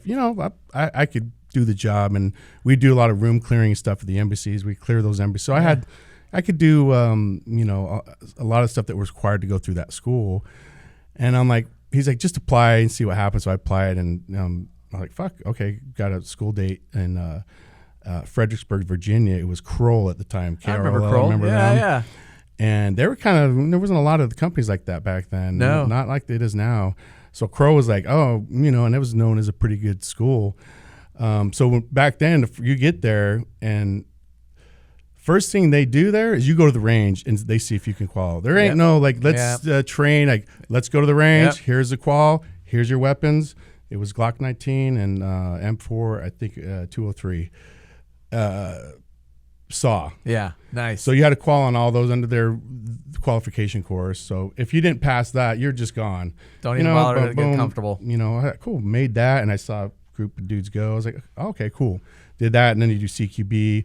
You go to the Dwayne Dieter's. Oh yeah, you remember? Yeah. The Dieter CQD, course, yeah, CQD with the hooded box drill. The box drill. drill. Oh, fuck yeah! And now I'm like, this is cool, man. Yeah. I like this. And all the dudes that were in there, it was a mix. It was Marine. It was SILs, recon dudes, SF dudes. It was like a lot of experienced guys, man. And man, I'm around these guys. This is cool, this is, and we get paid how much? Back in the day, it was some serious it was good coin, money, dude, and especially for a dude that's doesn't have money. You're just getting out of the military, school, whatever. And anyway, go through the course, and at the very end, we still don't know where we're going. At the time, there's Haiti was open. Kabul and Baghdad. They're just opening Baghdad. It was just opening. It was one of the first. I graduated a week after those dudes were hit at that bridge in Fallujah. No way. Yeah. I lost a teammate on that one too. Yep. Wow. So we're seeing that. I'm like, well, shit. Is this the right thing? Yeah. And at the time, you don't want to be you don't want to be the group that's setting up a program in a bad place. You're gonna get fucking blown up every day. Yeah. And so. They tell the groups of dudes, like, you're going here, you're going here, you're going here. And then they pull like 10 or 15 of us into this other room with the State Department dude. I'm like, oh shit, why is this? And he's like, hey, we're sending you guys to Baghdad to open up that program. They like, we felt you guys would be a good fit to open that program. You're gonna fly into Jordan and then drive to the border of Iraq, and somebody will meet you there with weapons, and then you're gonna drive to Baghdad, meet with State Department, and then start securing the grounds for where the embassy can be built. I'm like, and this is right after those dudes got hit in Fallujah. I'm like, Jordan, drive to Baghdad, or drive to the border, and then drive to Baghdad with some dudes that are supposed to meet us at the border with guns. Dude, it sounds exciting, but I'm like, yeah, it's so funny because back then, I feel like it was a Wild West, dude. Bro. It was a Wild West. Oh man, because guns hadn't even made it over there. Weapon system, not a lot. So you'd borrow from the Department of Defense of the interior of Iraq or Afghanistan. So you're running with old AKs, Russian models, RPGs, shit like that. Yeah. Until all the connexes started showing up with all the nice stuff. Yeah. Which would go to like Car's Eyes detail. Yeah. You know, and they get all the best shit, and they just stayed on the compound the whole time. Yeah. They had the Mercedes with the fully armored. I'm like, Yeah. who the fuck drives a Mercedes, lowered Mercedes with full armor in Cobble where the potholes are 3 feet? Oh, dude. You can't even drive them. Oh my God, dude, those things were terrible. So we'd get pissed. We're like, man, those guys are getting all this cool shit, you know? But anyway, to go back to Baghdad, I looked at it, I was like, dude, you know what? Thanks, but no thanks. Like, that doesn't sound appealing to me.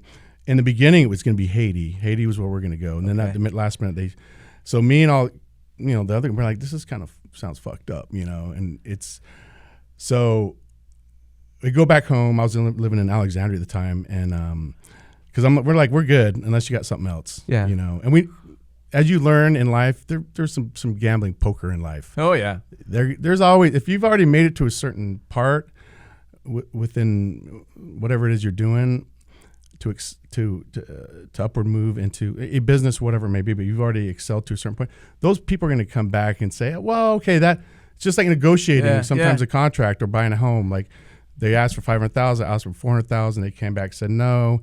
And then they came back, you met in the middle somewhere, you know? So we're kind of going back, would you guys want to do this or that? And, you know, they mentioned Kabul.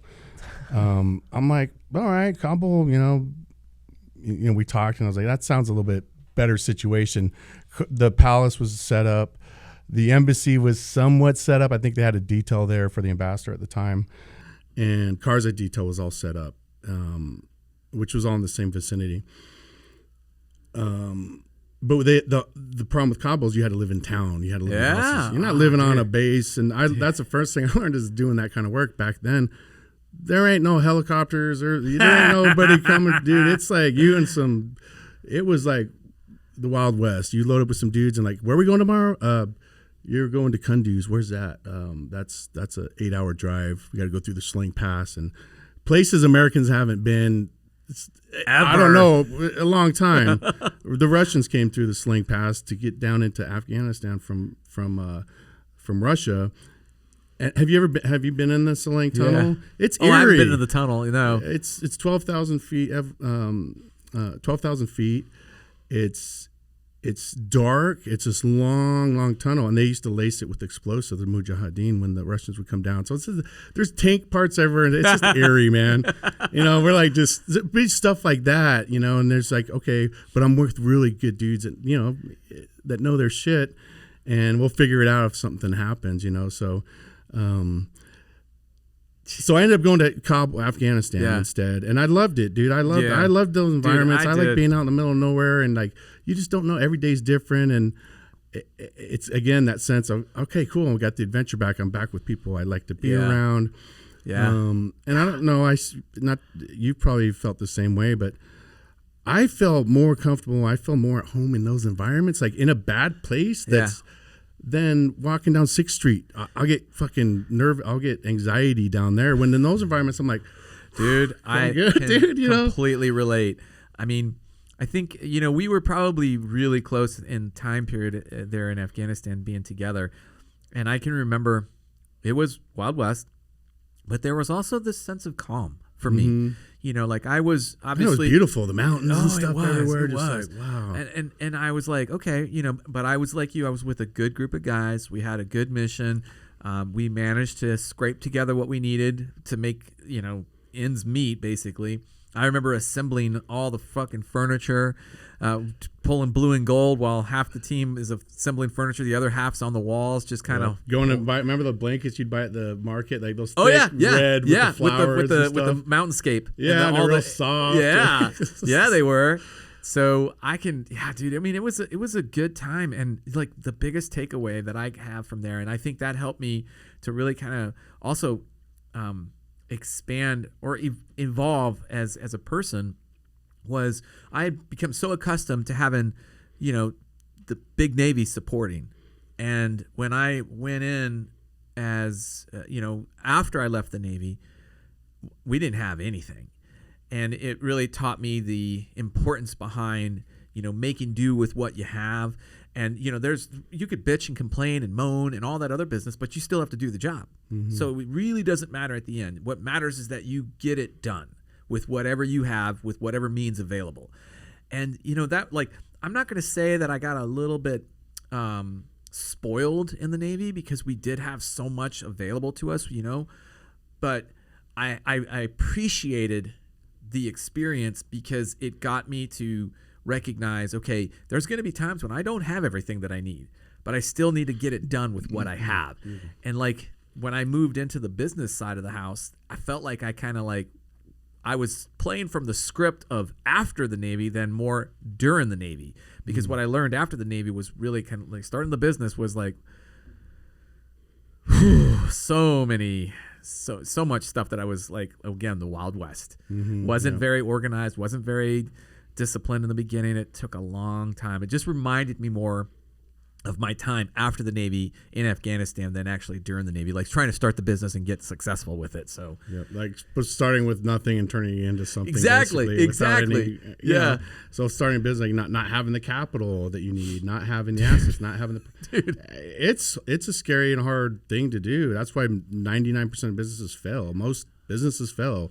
Maybe 3% make it, or to last 10 years or 5 years. It's fucking hard. I remember reading a statistic when I first was like researching starting a business, and I remember it said, like somewhere like you're saying, like 90% of businesses fail within the first year. Only 80% make it to the third year, and then there's like 30% that make it past 5 years. And I was like, decreases as time goes. And I'm like, damn, that's 90% don't make it past the first year. And I was like, kind of like, because I burned all my boats. I was like, unlike you that did the smart play and maintained good connections and stayed in the reserve, I burned those boats before I left the Navy. Not burn my contacts or my friendships, but I was like, nope, if I'm going to do this, I'm cutting everything out. I can't have anything tying me back. I got to be solo so I can force myself to make this happen. So looking back, maybe not the best choice that I made, but it worked out. But you learned from it. I did. Yeah, I certainly did learn from it. But like, it was interesting, the fear factor that I had in the beginning, because I had a young family at that point. So there was a lot on the line there. So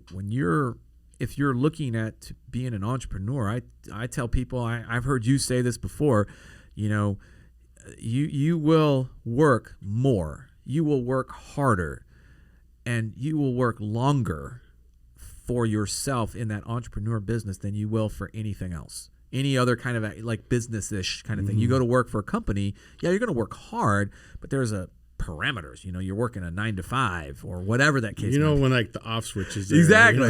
There is no off switch when you're an entrepreneur. There's no off switch, man. It's so true, and that's what gets me about social media, YouTube, all these people like, oh, do this and do that. It's easy. Click on this link and you can have these Lamborghinis. And it's all smoke and mirrors bullshit for the most part. There might be a few guys that made it lucky. The guy, the 4-hour work week, this, that, and the other.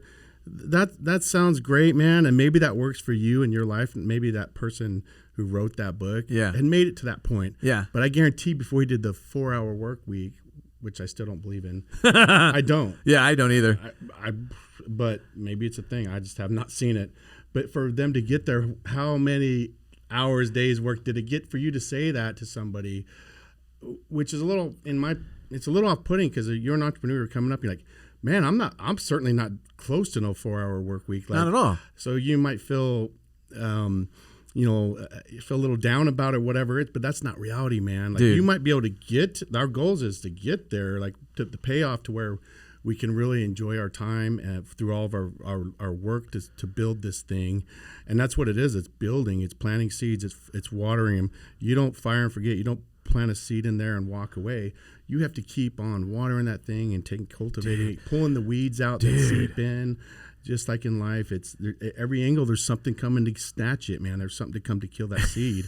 You got to set up a fire team around your fucking business, dude, and the things that you're planning, because it's harsh, and being up to date on the technology and the back end applications and the constant. We just launched on Amazon. Just to get on Amazon is a process. Dude, it's people think, click on this. There was a process that happened before these things happened for this business, and for those to say it's easy, I don't believe it. I have two that have done fairly well, and I've been through the ups and downs. I've been on the top, man, and I've lost everything and been on the bottom and had to rebuild. Yeah. I've done that, but that's part of it. That's part of the dude, journey. Is like you said, the journey is like the joys in the journey, and then failing. Everybody to fail but to fail fast. It's good to fail because then you if you have the determination to use that failure as fuel to not fail again. Yes. And I think a lot of that's brought to us through the military. Not all of it, but that helps because it's going to happen. You know, and I think especially for young kids, and even my son's 16 now, and they're into these guys. Damn. Who's the guy? The kickboxer guy with the blog talks a lot of, what was his name? I don't know. I'm drawing a anyway, blank. all these kids are looking up to this guy. Like Okay. he's the next Messiah. Like this guy's word, but they don't realize, not all that's true. What this person's saying. Yeah. In my opinion. Yeah. I can read people pretty well. I just don't believe everything that you see when it comes to business or these entrepreneurs, successful people, and all that stuff. I've known them. I've known people that on the line can look like they go rent the Lamborghini and the mansion and do the videos and click them, but they're sleeping on a beanbag in an apartment. Oh, dude, man. That's so social media and technology It's very really distorted. It's very distorted, but it's upsetting for somebody who's trying to build their business and come up, and then they get frustrated by seeing they're like, man, I'm not that dude. That's not real. So like you said earlier, you gotta stick true to what your beliefs are, what you're doing, what your dream for your business is. If you stay there and don't get diverted by all this stuff, because it's hard even for me. I'm like, man, that's kind of cool. You get pulled in these different directions. You got to stay on task with what your mission statement is for your business, and stay on that course, and being able to protect it along the way, because there's people firing at it, and not just people, but technology, IA. Yes. Very competitive with your ads and all that stuff. It's a war, dude. It's a lot of strategy involved. So, quick word from our sponsor. We've been working with the folks at 1776 for comprehensive insurance of our firearms collections, and I'm really happy with how things are going so far. And one of my concerns is with the amount of commuting that I do with my firearms collection. What happens should my vehicle be broken into or stolen with my firearms? And there's reason to have this concern, because there's 800,000 vehicles stolen per year in America. So it's not, it's a little bit more common than we might think. What I mentioned earlier is that they have a comprehensive insurance plan, which is that they will cover your firearms stolen out of your vehicle, or should your vehicle be stolen, cover the firearms that were in the vehicle. So that's pretty reassuring in a sense. So I've mentioned this before, but the process to apply is pretty easy. Approval is pretty quick. They do not require you provide a itemization or serialized numbers. There's no appraisal or schedules that you have to provide. So really all you want to do is just make sure you have proof of ownership, and that's it. So if you want to learn more about the folks from 1776 and insuring your firearms collection, visit 1776insurance.com. There's a lot of things that you just said that I want to kind of hit on. Number one, it's like, I don't believe in the get rich quick schemes. I think they are just like, maybe you're right. Maybe there is that 1% of the population that can do that. Everybody else has to put in that work. And that's sometimes I feel like one of the reasons why that 90% exists for failures in businesses is because people are not committed to that hard work. Like, they feel like they watch these ads, they see these they see the glitz and glamour of social media, and they're like, okay, well, I've been doing this for a year and I'm nowhere. I'm still sleeping on the beanbag in an apartment of my friend. How come I'm not successful? And I think that, like, I've always admired that you've launched and again helmed so many successful businesses, but people on the outside see the brand and the power behind the brand, but they don't see all the trials, the tribulations. Like, I remember what it was like earlier this year when you had like a pipe burst in the building, and merchandise was lost because of that. Right, and that's a big thing. People don't see that kind of thing, and how you rebound from those types of setbacks. Like, that to me, the entrepreneur is the one that's in the next day is the one that's back at it again with the same vigor, the same intensity, the same drive and purpose. and it's hard. That's why 90% of the businesses fail in that first year, because it's a war of attrition that doesn't happen overnight. It takes time. Like everybody wants to be, nobody wants to put in that hard work anymore. I feel 90% of the population apparently don't want to put in that hard work to make it past 1 year. I can't find any employees. Yeah, that want to work. Yeah, exactly. Hard, that's it, and that's the other problem. Like, so businesses, and especially the small businesses, like in this day and age, it's a whole different landscape. Like when I don't even want to go down that road, but like trying to find people that are willing to work and put in hard work is becoming harder and harder. And I what do you do at that point? How do you overcome that challenge? What are you doing, or what are you trying to do to overcome that challenge? Because at a certain point, businesses need people to continue to grow, to continue to expand, and make it to their next goal line, whatever that might be. So what are you doing to try to accommodate this new environment that we're living in? Yeah, no, it's very true, and it's very relative to everything that's happening now. For me, and I've made mistakes too. Like you want to try different things as an entrepreneur. If you're just doing the same thing, and okay, great, but I want to be challenged a little bit. I want to, when I started Rogue, I started that, kind of on the side as a side project. Yeah, and I was like, oh, maybe I can do a website and put some designs up there, and still had a lot of friends downrange, and we were doing some cool stuff back then, with the Templars and all this stuff, but it wasn't too cheesy. It wasn't like PX stuff. Yeah. It had some cool art from like Italy and stuff, like cool stuff. Yeah. And I started putting those up, and they started taking off, and long story short, but I didn't know anything about building a website. And back then, even PayPal, like nowadays, things are a lot easier for people to start a business. I know. You have Shopify, you can set that up in an hour. You can have print-on-demand products already put up. You can link PayPal automatically. Back in the day, it was an $8,000 coding. You had to code that into your website, which was $8,000 for a guy coming. I was like, so nowadays it's a lot easier to start a business. Without it's easy to start a business. Without a doubt. To grow that business and make it sustainable and build it into a true business, not like a basement, somebody in their basement selling stuff that's on print on demand, which still takes a lot of work. But to truly build a business where you have employees, you have infrastructure, you have logistics, you have we're in Specs now. Specs is a big account for us. It's huge. But now you have those relationships and you have those responsibility to maintain those. Who's going to do that? You? No. You have to have. Now you got to have somebody's going to manage the Specs account. You have to have somebody who manages Amazon. Amazon's its own monster. Oh my God. The storefront's its own. The store is its own entity, and then you have your back end e-commerce platforms that are continuously changing. New applications are always coming out, so you have to be up and aware of these technologies and applications and all these things that are available to you and to your competitors as well. So it's really, it's really about having the team that's up to date with the environment that's happening. You can do the organic stuff for a long time, and I did that for a long time. I was grassroots, guerrilla marketing. Yeah, old school, and it worked really well for the time. This was 11 years ago. There wasn't a lot of brands like ours. There really wasn't. No, I would honestly say that I feel like you were one of the first recognizable brands. Right.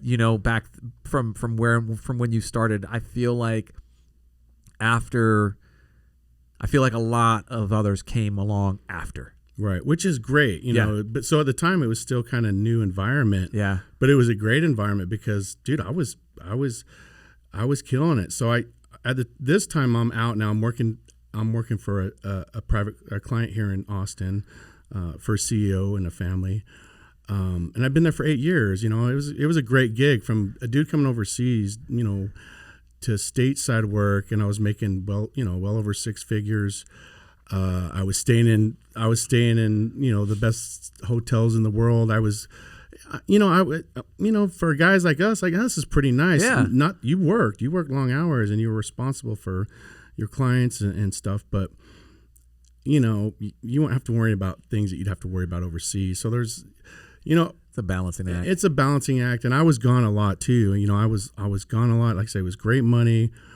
I got to do opportunities that were amazing. I got to tour the whole underground of Jerusalem, like only where archaeologists go. They don't allow people to go there. Wow. But, you know, you get certain doors opened up working with certain people that, to me, I love that stuff. That's the juice for me doing. It's like, man, this is where Jesus literally walked, man.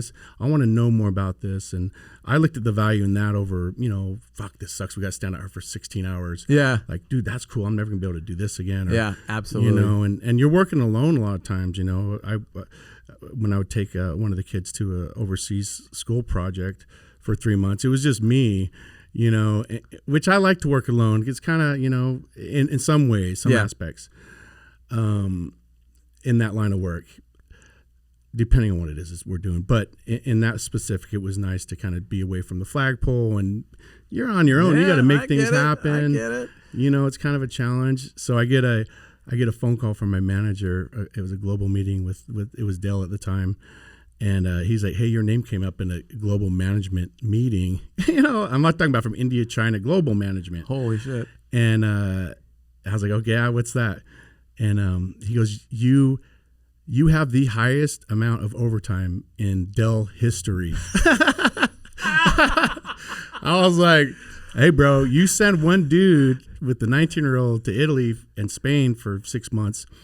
You're going to be working some 20-hour days. Do the math. And I gave him the warning before I went. I was like, this is a two-man job because one dude can't do 24-hour security. It's impossible. Yeah. And I had geofences, I had trackers, I had everything set up, you know, on my clients, so I knew all the movements. But we had to stay within distance to react if whatever would happen. So it was just kind of fun. I was making really good money, but I was like, I told you, but you wanted a super low profile. The client only wants one person because they don't want to bring any attention to the family members. And I was like, okay. So I was working 20-hour days, man. And when they're in a restaurant, you're outside in the alleyway, kind of keeping tabs. Yeah. If they're going to a nightclub, you're in the area. Yeah. And over there, it's hard with, you know, the cobblestone roads and the buildings are so high and narrow alleyways that the satellites would be hard to track a lot of times. Dude, I didn't even think of that. So you'd have her pinged and be in Madrid at a nightclub in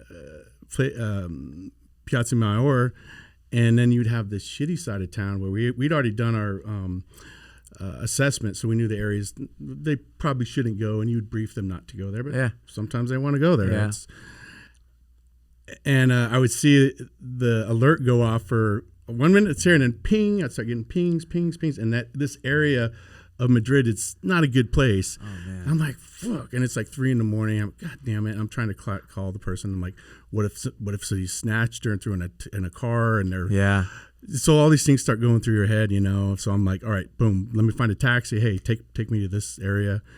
And you know, I get out, and it's like 3 a.m. I'm the only sober person around. We're talking about Madrid at night is crazy. That's where you see it all, man. Like you know, and I'm walking around, and I see where she's at, or I see her location, which is down this alleyway.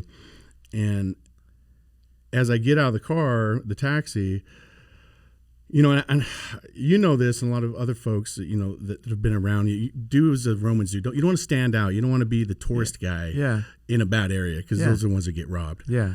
And I never want to be that guy, you know. So I remember getting out, and I usually have my stuff and even my dress. I got to carry it back because I have to have medical. I have to have batteries. I have to have certain items. Yeah. So you're gonna have a bag, which always sticks out. No matter, I always look at the bag. But I get out and I pull my map out too, because I'm trying to. And I look up, and there's like, you know, these sketchy characters, about 6 of them, and they're in front of the alley that goes down to where she's at, and they're just all looking at me. I'm like, fuck. You know, and you can't carry in Madrid as a private security dude. You cannot carry in. You will get put in jail if you get caught as American carrying a firearm over there. Wow. So you're carrying knives, you're carrying out everything but a firearm. Yeah. Which sucks. Yeah, no doubt. No doubt. So I'm like, well, I got to go down there, because what if she's being raped down that? I don't know, but I got to go. Yeah. And that's when I think presentation's everything. That's when, okay, I don't have a firearm. I don't have a squad of dudes with me. Yeah, I got to put up the peacock fell. You got to say, all right, you let them know you're looking, and you got to put out a presentation. Okay, they still might roll me, but I'm gonna have a better chance than being the weasel that walks by. I'm like with my head down and looking at my maps. I'm gonna get nabbed and robbed. So those, even overseas, I remember being in Ghazni, Gardez, parts of strong Taliban areas. You see them, Taliban are right there. Yeah, absolutely. You get the black turbans, the big black, Yeah. Same thing. You would let them know, and they'd let you know. And it's, if you showed weakness, that car was probably getting hit as they drive down that valley. Yeah. But if you showed hardness in those environments, it's respectable. They respect you more, So, and that's life in general. We had altercation. It was on South Congress. I was trying to park, and this guy's being a real dick about letting me park. And I had the total right of way. And I said, and he's escalating it. I'm like, I don't want. You can give somebody a look. They're like, I don't know if I want to mess with that guy. You can run down the window and give him kind of crazy eyes or something. Kind of smile. Do something to show like, probably not a good idea. Yeah. So your presence, it doesn't matter how big you are. You could set out a presence of yourself. Yeah. It's a deterrent, So anyway, long story short, I'm like, I got to go down there. I'm trying to get my ass beat by these guys, but I got to go. And I'm going to, what do I have? I do have a knife. I do have, but there's 6 dudes there. And I just rolled past them. I just looked crazy and like, if you fuck with me, you might all get me, but I'm taking one of you with me. Somebody's gonna get it. And I'd been around the world. That's more respect. And 100%. It can backfire because we wanted to. Oh, that guy's this. Yeah. But in that case, it worked. So you have to learn how to learn your environments and kind of read folks. And then sometimes you just have to go. So I get down there. Think I'm gonna find her in an alley or something, I'm like, I'm trying to make comms back to the States, see if they could pull her up. And I get down there, and then ping, my tracker goes off in the original location at the nightclub on the other side of the town. I was like, what? So make it back there, but then that was a learning lesson that I was like, it took us time to figure out, and it was the satellites trying to read these in these little old, 15th century buildings and alleyways. The environment changes, Wow. So I wasn't prepared for that. No and kidding. That became a whole new challenge, So yeah, that's, I did that kind of work for quite a while. And during that period, I was an entrepreneur at heart too. Like, I want to do something. Like, I want to start my own business. I want to, I want to have my own business. I don't want to work for the man anymore. For sure. I'm working for, a multi-billionaire who's made it, and they started pretty much with nothing. I was like, it's doable. It's possible. We live in America. This is a land of opportunity. It's everywhere. Especially I know it more now. I'm like, man, that's so much more I want to do, but that's when you have to get disciplined, stay focused on what you're doing. So true. So started Rogue, and it started taking off. And I said, well, if I was doing it full time, how could I cover my bills? Yeah, I had medical health, my family, all these responsibilities. Yeah. Two young kids, but I wasn't happy, dude. I was not happy with I was like, man, I'm not happy with doing this. I'm always gone. I got to be somebody else, man. Sometimes around the client. You have to be a certain way. Yeah. And it just, at that point I was kind of over it. So I started it. And it just started taking off, man. I was like, wow, people are liking this. And it just started growing and growing. And I quit my job. I remember walking out of the parking lot in Round Rock at the Diamond there and saying, man, I felt good. I felt good. And within a month, like, I knew, okay, dude, I did the right decision. Nice. But it was scary. Dude. And sometimes if there's something you want to do, you have to go through that fire. You got to go through that scary part, or that okay, even if I fail, because that, like you were saying earlier, that job, when you leave it, bro, like, you're done. You're not going back to that detail. Like, you're done. Yeah, it's true.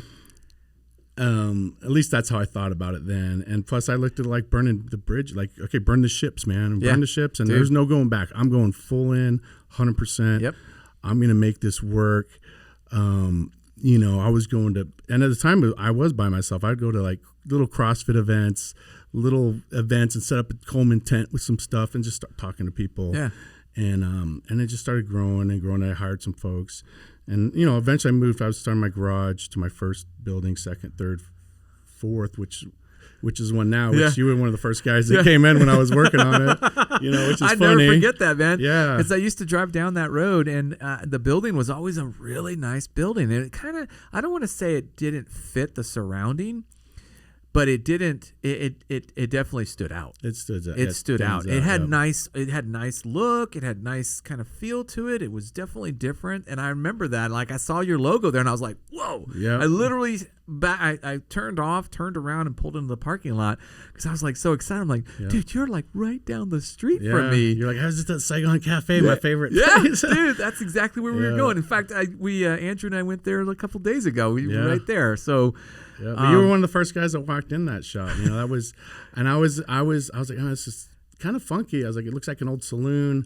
It's got, because at the time I'm just thinking fulfillment, just thinking being able to ship stuff. Yeah, we were shipping a lot of stuff, and I'm like, so I'm thinking I need a back garage with a door and all that stuff. But then people just started coming into the store. I'm like, well, and they wanted to go through the warehouse and they were picking stuff out. Yeah. So we opened up the store. And then started holding, that place is great because it's on 2 acres. We'd be able to hold Danny Dietz Memorial Foundation, Hero Wad. Yeah. We'd be able to do a lot of, we did an event for 22 Kill, a lot of different events over the years at that place, which has been fantastic. So, and that's what I always wanted my brand to be. I didn't want to be a logo basement brand like selling other guys selling stuff. I wanted there to be stuff behind it. Yeah. A lot of cool things behind it. And with that, it's been neat for me, that's still staying connected and involved. It makes it, sales are great, but it's not, this stuff's really good too. This is stuff that keeps you motivated. Yeah. And keeps you kind of fired up. And, so there's a couple things that you just glossed over that I want to kind of hit on. First of all, the storefront has undergone so many changes. And you're constantly adapting, constantly changing, constantly improving. And just when I think, I was like, man, I really like this. You do something different. I'm like, oh man, dude, I really like this now. It's like you're constantly challenging, I guess, the perception that your customer sees. You're constantly changing that. You're wanting to keep kind of cutting edge, new. And every time you do, it always is impressive. It really is. I love that whole art deco that you have going, and every time you do something different, it's always like, oh man, that's the next step, that's the next level. But the other thing is the gym, and you kind of touched on it a little bit. I don't think enough viewers understand what you have there. Like, he has this amazing, and it's old school iron, Conex box kind of shaped horseshoes with a middle area for all of your stuff. And we've had some legendary workouts there. Legendary. And what I love about it is that it's open to any veteran first responder that wants to come by and throw down. Yeah. And we'll show up, and then they'll just be dudes that'll roll in. They're in town, they come up, they checked out the storefront, but they want to go and work out. And you've had like veteran sponsored fitness events out there. I mean, isn't there one coming up like really soon? Actually, this weekend. It's the Strongest Veteran. Yeah. We were the first ones to start that. This is the second one, so it's our second year doing it. The Strongest Veteran and law enforcement or first responder. So anybody in that world. Nice. It's a competition for that. And it was great. And this one's Saturday. So it's Saturday. It's going to be even bigger. We're doing it at the Palmer Event Center. Wow. Which is great. Yeah. So it's increasing and growing. And, I've been very fortunate also to make some really good relationships over the years with some great companies who also have supported us in these endeavors with the gym. Yeah. And that the gym I really wanted part of our brands. And I had opened 2 other stores. And my business concept at the time was to have a place where dudes could go, they could go work out, they could have a cup of coffee, they could play pool, kind of a gathering area, and stuff that embraced the brand. I wanted them to be an actual physical thing. Yeah. Because substance. Like that's the cool shit that So I tried to take that concept. I took one to Fort Bragg. Yeah. On Yadkin Road, right outside the gate. Yeah. Which was a beautiful location for the gate's right there. Yeah. Not knowing that area was a little shady, just like most bases, but and it was a killer store, and I put a lot into that, man. I put a lot. At the time I had no partners, no I had nothing, bro. Like, I have people that I work with and who help me that they're part of the business, but nobody who's got skin in the game, like everything. Totally. Nobody's got. So it's all you, man. So you got to be really cautious with where you put your capital, where you invest. When you have investors and partners, you can gamble a little bit more. Say, hey guys, let's put some money into this. It should work out, but if it doesn't, it's not going to take us away from buying $30,000 worth of inventory that we know we can sell. And that's always been mine. We've grown 200%, and every year it's been fantastic. But to continue to grow, I need better machines. I need better logistics. We have the demand. Now it's being able to deliver, and I want to deliver if you order from us, it being either coffee or clothing, whatever it's coming out of our shop, I want you to get it in a timely manner, which is also difficult with Amazon as a competitor, because expectations are Amazon. They're their expectations. It's so true. When you're a small business out there with product that you're selling, physical product, it's hard. Fulfillment is hard. And that's another reason why a lot of people, they want to get in those games. They're like, oh yeah, it's cool. Let me start a clothing line or coffee, which is great. I'm all about that. That's awesome. They don't realize, and I see a lot of them come and go. I'm sure you have too. Just business in general, like we're talking the 90%.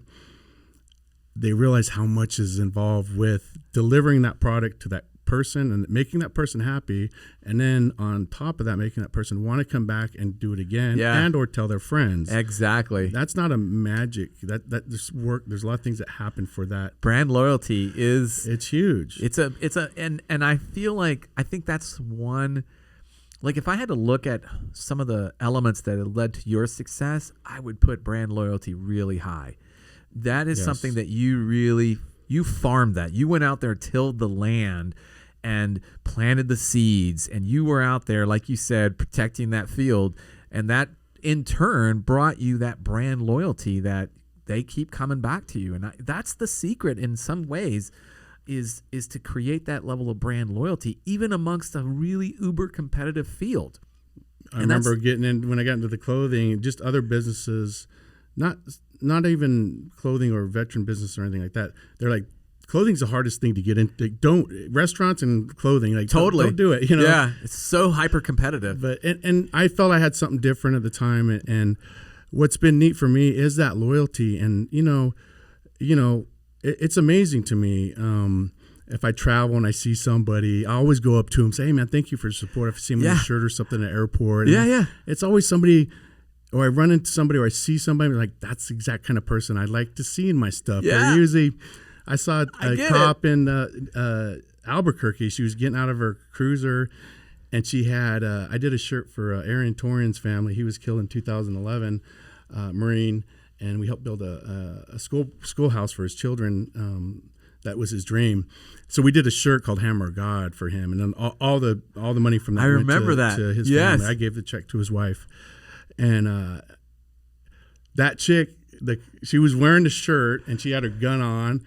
She was a cop and she was jacked. I was like, that's the kind of person I want, and I pulled over and just told her, hey, right on, so it's cool, and having people like the Undertaker come in and buy stuff. I'm like, dude, holy shit, So Tom Hardy, he's my number one customer. He's the best actor in the entire world, man. Venom. For guys like that, and now on a personal level, we've gotten involved with the reorg program, the British Royal Marines. I got a chance to meet those guys. They were awesome. So it's been able to really, to me, it's amazing who the people the brands have spoke to that I never felt would. Like, I get it though. These guys are all really cool, but I'm like, man, they could go to Nike or whoever. They want like something cool, like. Well, see, and that's so funny because I guess it makes sense. I don't know why I don't pay attention to some of this stuff, this message traffic, but I watched a video that highlighted Tom Hardy as a jiu-jitsu competitor. Yeah, he just I think competed his first competition last weekend. I saw some. Maybe it was recent then, but it looked like he had been to a couple, or maybe it was just that one competition that he had several bouts, I guess. Mm-hmm. And I was like, okay, because I am a big Tom Hardy fan. I love the work that he's done. It's even more like it enamors me even more to see him doing that. Like he's putting in work, and it's impressive. to be on the mats competitively is like, I mean, I'm like, dude, this guy's he's got like $1 million face or more, whatever, but he's out there, in the ring, boxing, sparring. He's on the mats, throwing down. Yeah. So that's the type. Yeah, you're absolutely right. That's Those are the type that. That's exactly it, man. I'm like, he visited my shop when Venom won, when they're promoting Venom 1. Because we get tagged. People, all these fans of Tom's will tag us on stuff. So we got, I remember it was in Moscow, and he's promoting Venom 1 there. And he's with, it looks like all these Russian suit dudes. Yeah. And there he is in a freaking Rogue shirt, dude. And he's like strutting down the street. I'm like, yeah, badass. That's awesome. To me, that's the juice. Like, that's over money. When I got real cool, we've done projects for, some of the squadron guys that nobody will know about that they've asked us to do. That is pretty badass. I don't talk about that. I don't tell people about it. When they give you a plaque, it just says thanks. Yeah. There's nothing else, man. Like, dude, to me, that's the juice. We might not be big, giant, but I don't care, man. I have some amazing people behind us. Yeah. We've been able to do some amazing home builds and some amazing things for some folks that we don't talk about or push, because that's not what it's about. It's about taking your machine or taking what you have, who you don't have. I have, because of my amazing people that support us and our brand. When we want to use that to do some good with it, yes, it's an automatic green lights, yes, and we can help change the dynamic of a family situation that had gone through something. And that's what's cool about that whole community, and. So you got to be careful too, because you can get pulled in directions like, wow, we got this cool opportunity to do all this stuff with this group or these people, but it's not related to our branding, really. It's not in line with our integrity or what. I've had ask Haley, I've had some offers that I could be done living at the beach, bro. But it wasn't in line with what I built these brands to be. I want them to be something more than selling products. Yeah.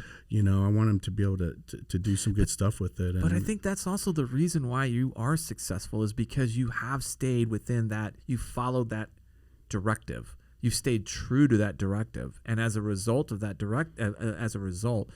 that is what has led to that brand loyalty.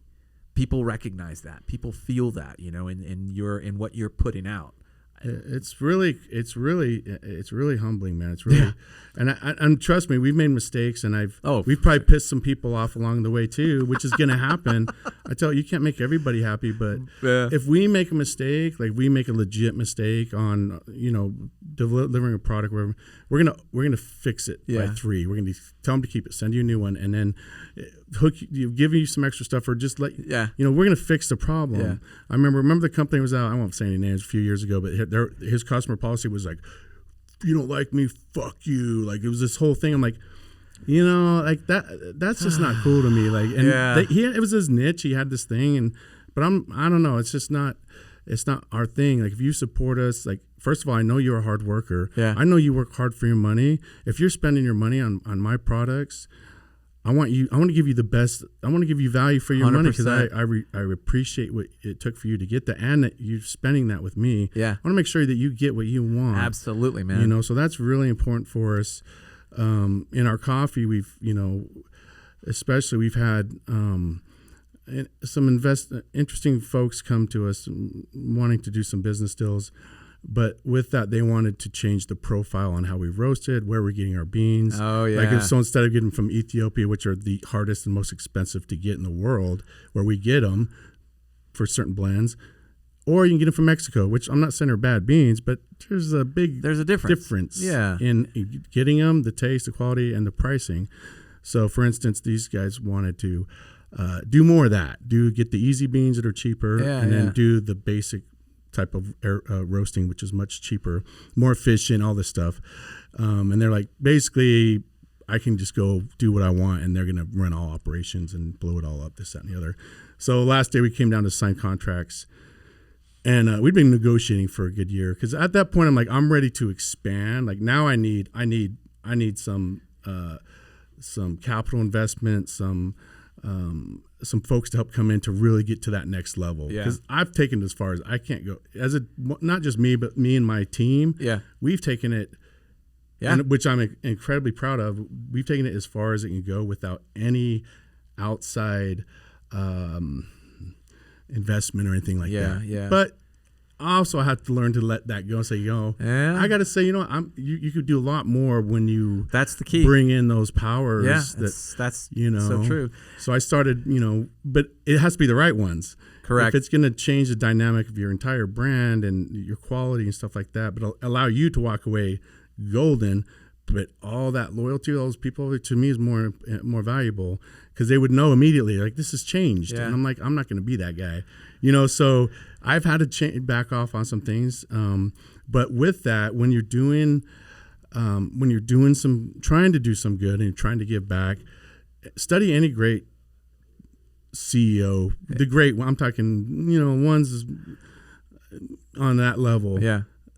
In their top 10, it's being involved, giving back somehow, being involved with your communities, and using your machine for some good, and then other great things happen. So true. I can't. We're not a foundation at all.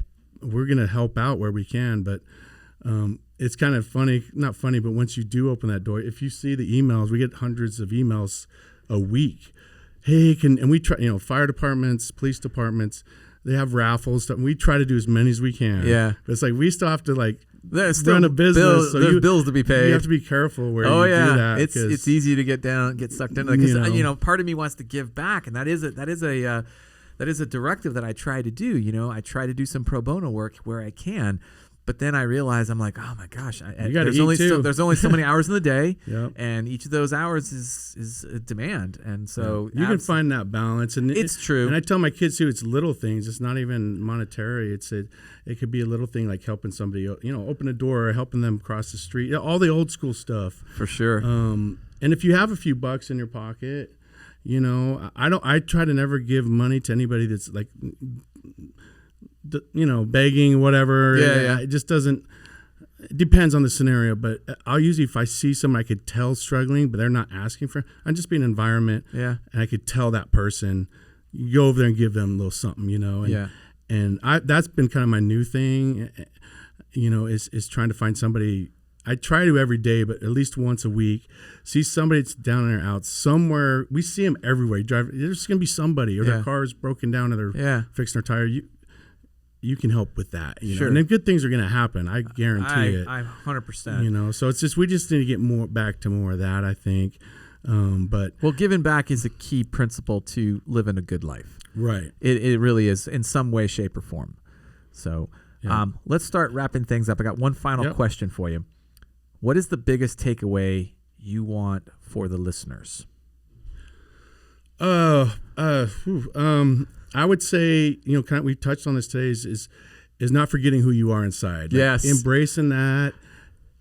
I love fostering that, building that, and stop looking outside. Look at what you already have inside, and what you already have even physically, instead of outside. We're searching for all this stuff. We have so much right here. Yeah. I love that one. That's what I would say. That's a beautiful one.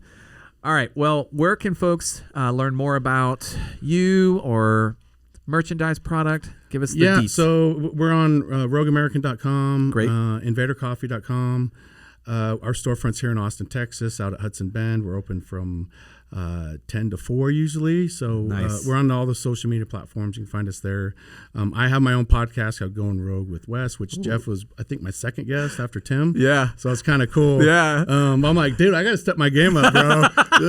I'm like in a dungeon, and he's got like this professional build out going on. Oh, well, I'm very lucky. I've been very lucky. I'm proud of you, man. Thank you. It's cool to see what you've done. I've known you. I remember the first time meeting you. It was at SHOT Show up in one of the suites years ago, and I saw you. And I saw you had that Cedar Park on your Round Rock on your ID badge. Oh yeah. And I'm like, I'm still kind of filling this guy out. You were kind of trying to look hard.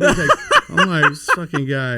And then like we link up in Austin, like boom, just dude, that was so funny. We went all the way to Vegas, and then we're right here, almost like neighbors. I love that. Yep. All right, folks. Well, that's a wrap. Thank you, Wes, for coming on the show. Thanks for tuning in, folks. Thanks for our sponsors and support. I want to thank our men and women that are holding the line. Check out all of our previous podcasts by visiting bulletproofworkshop.com. You can learn more about me and training opportunities by visiting tridentconcepts.com. Until then, I'm Jeff Gonzalez, and you're listening to the Bulletproof Podcast. Take care and stay safe.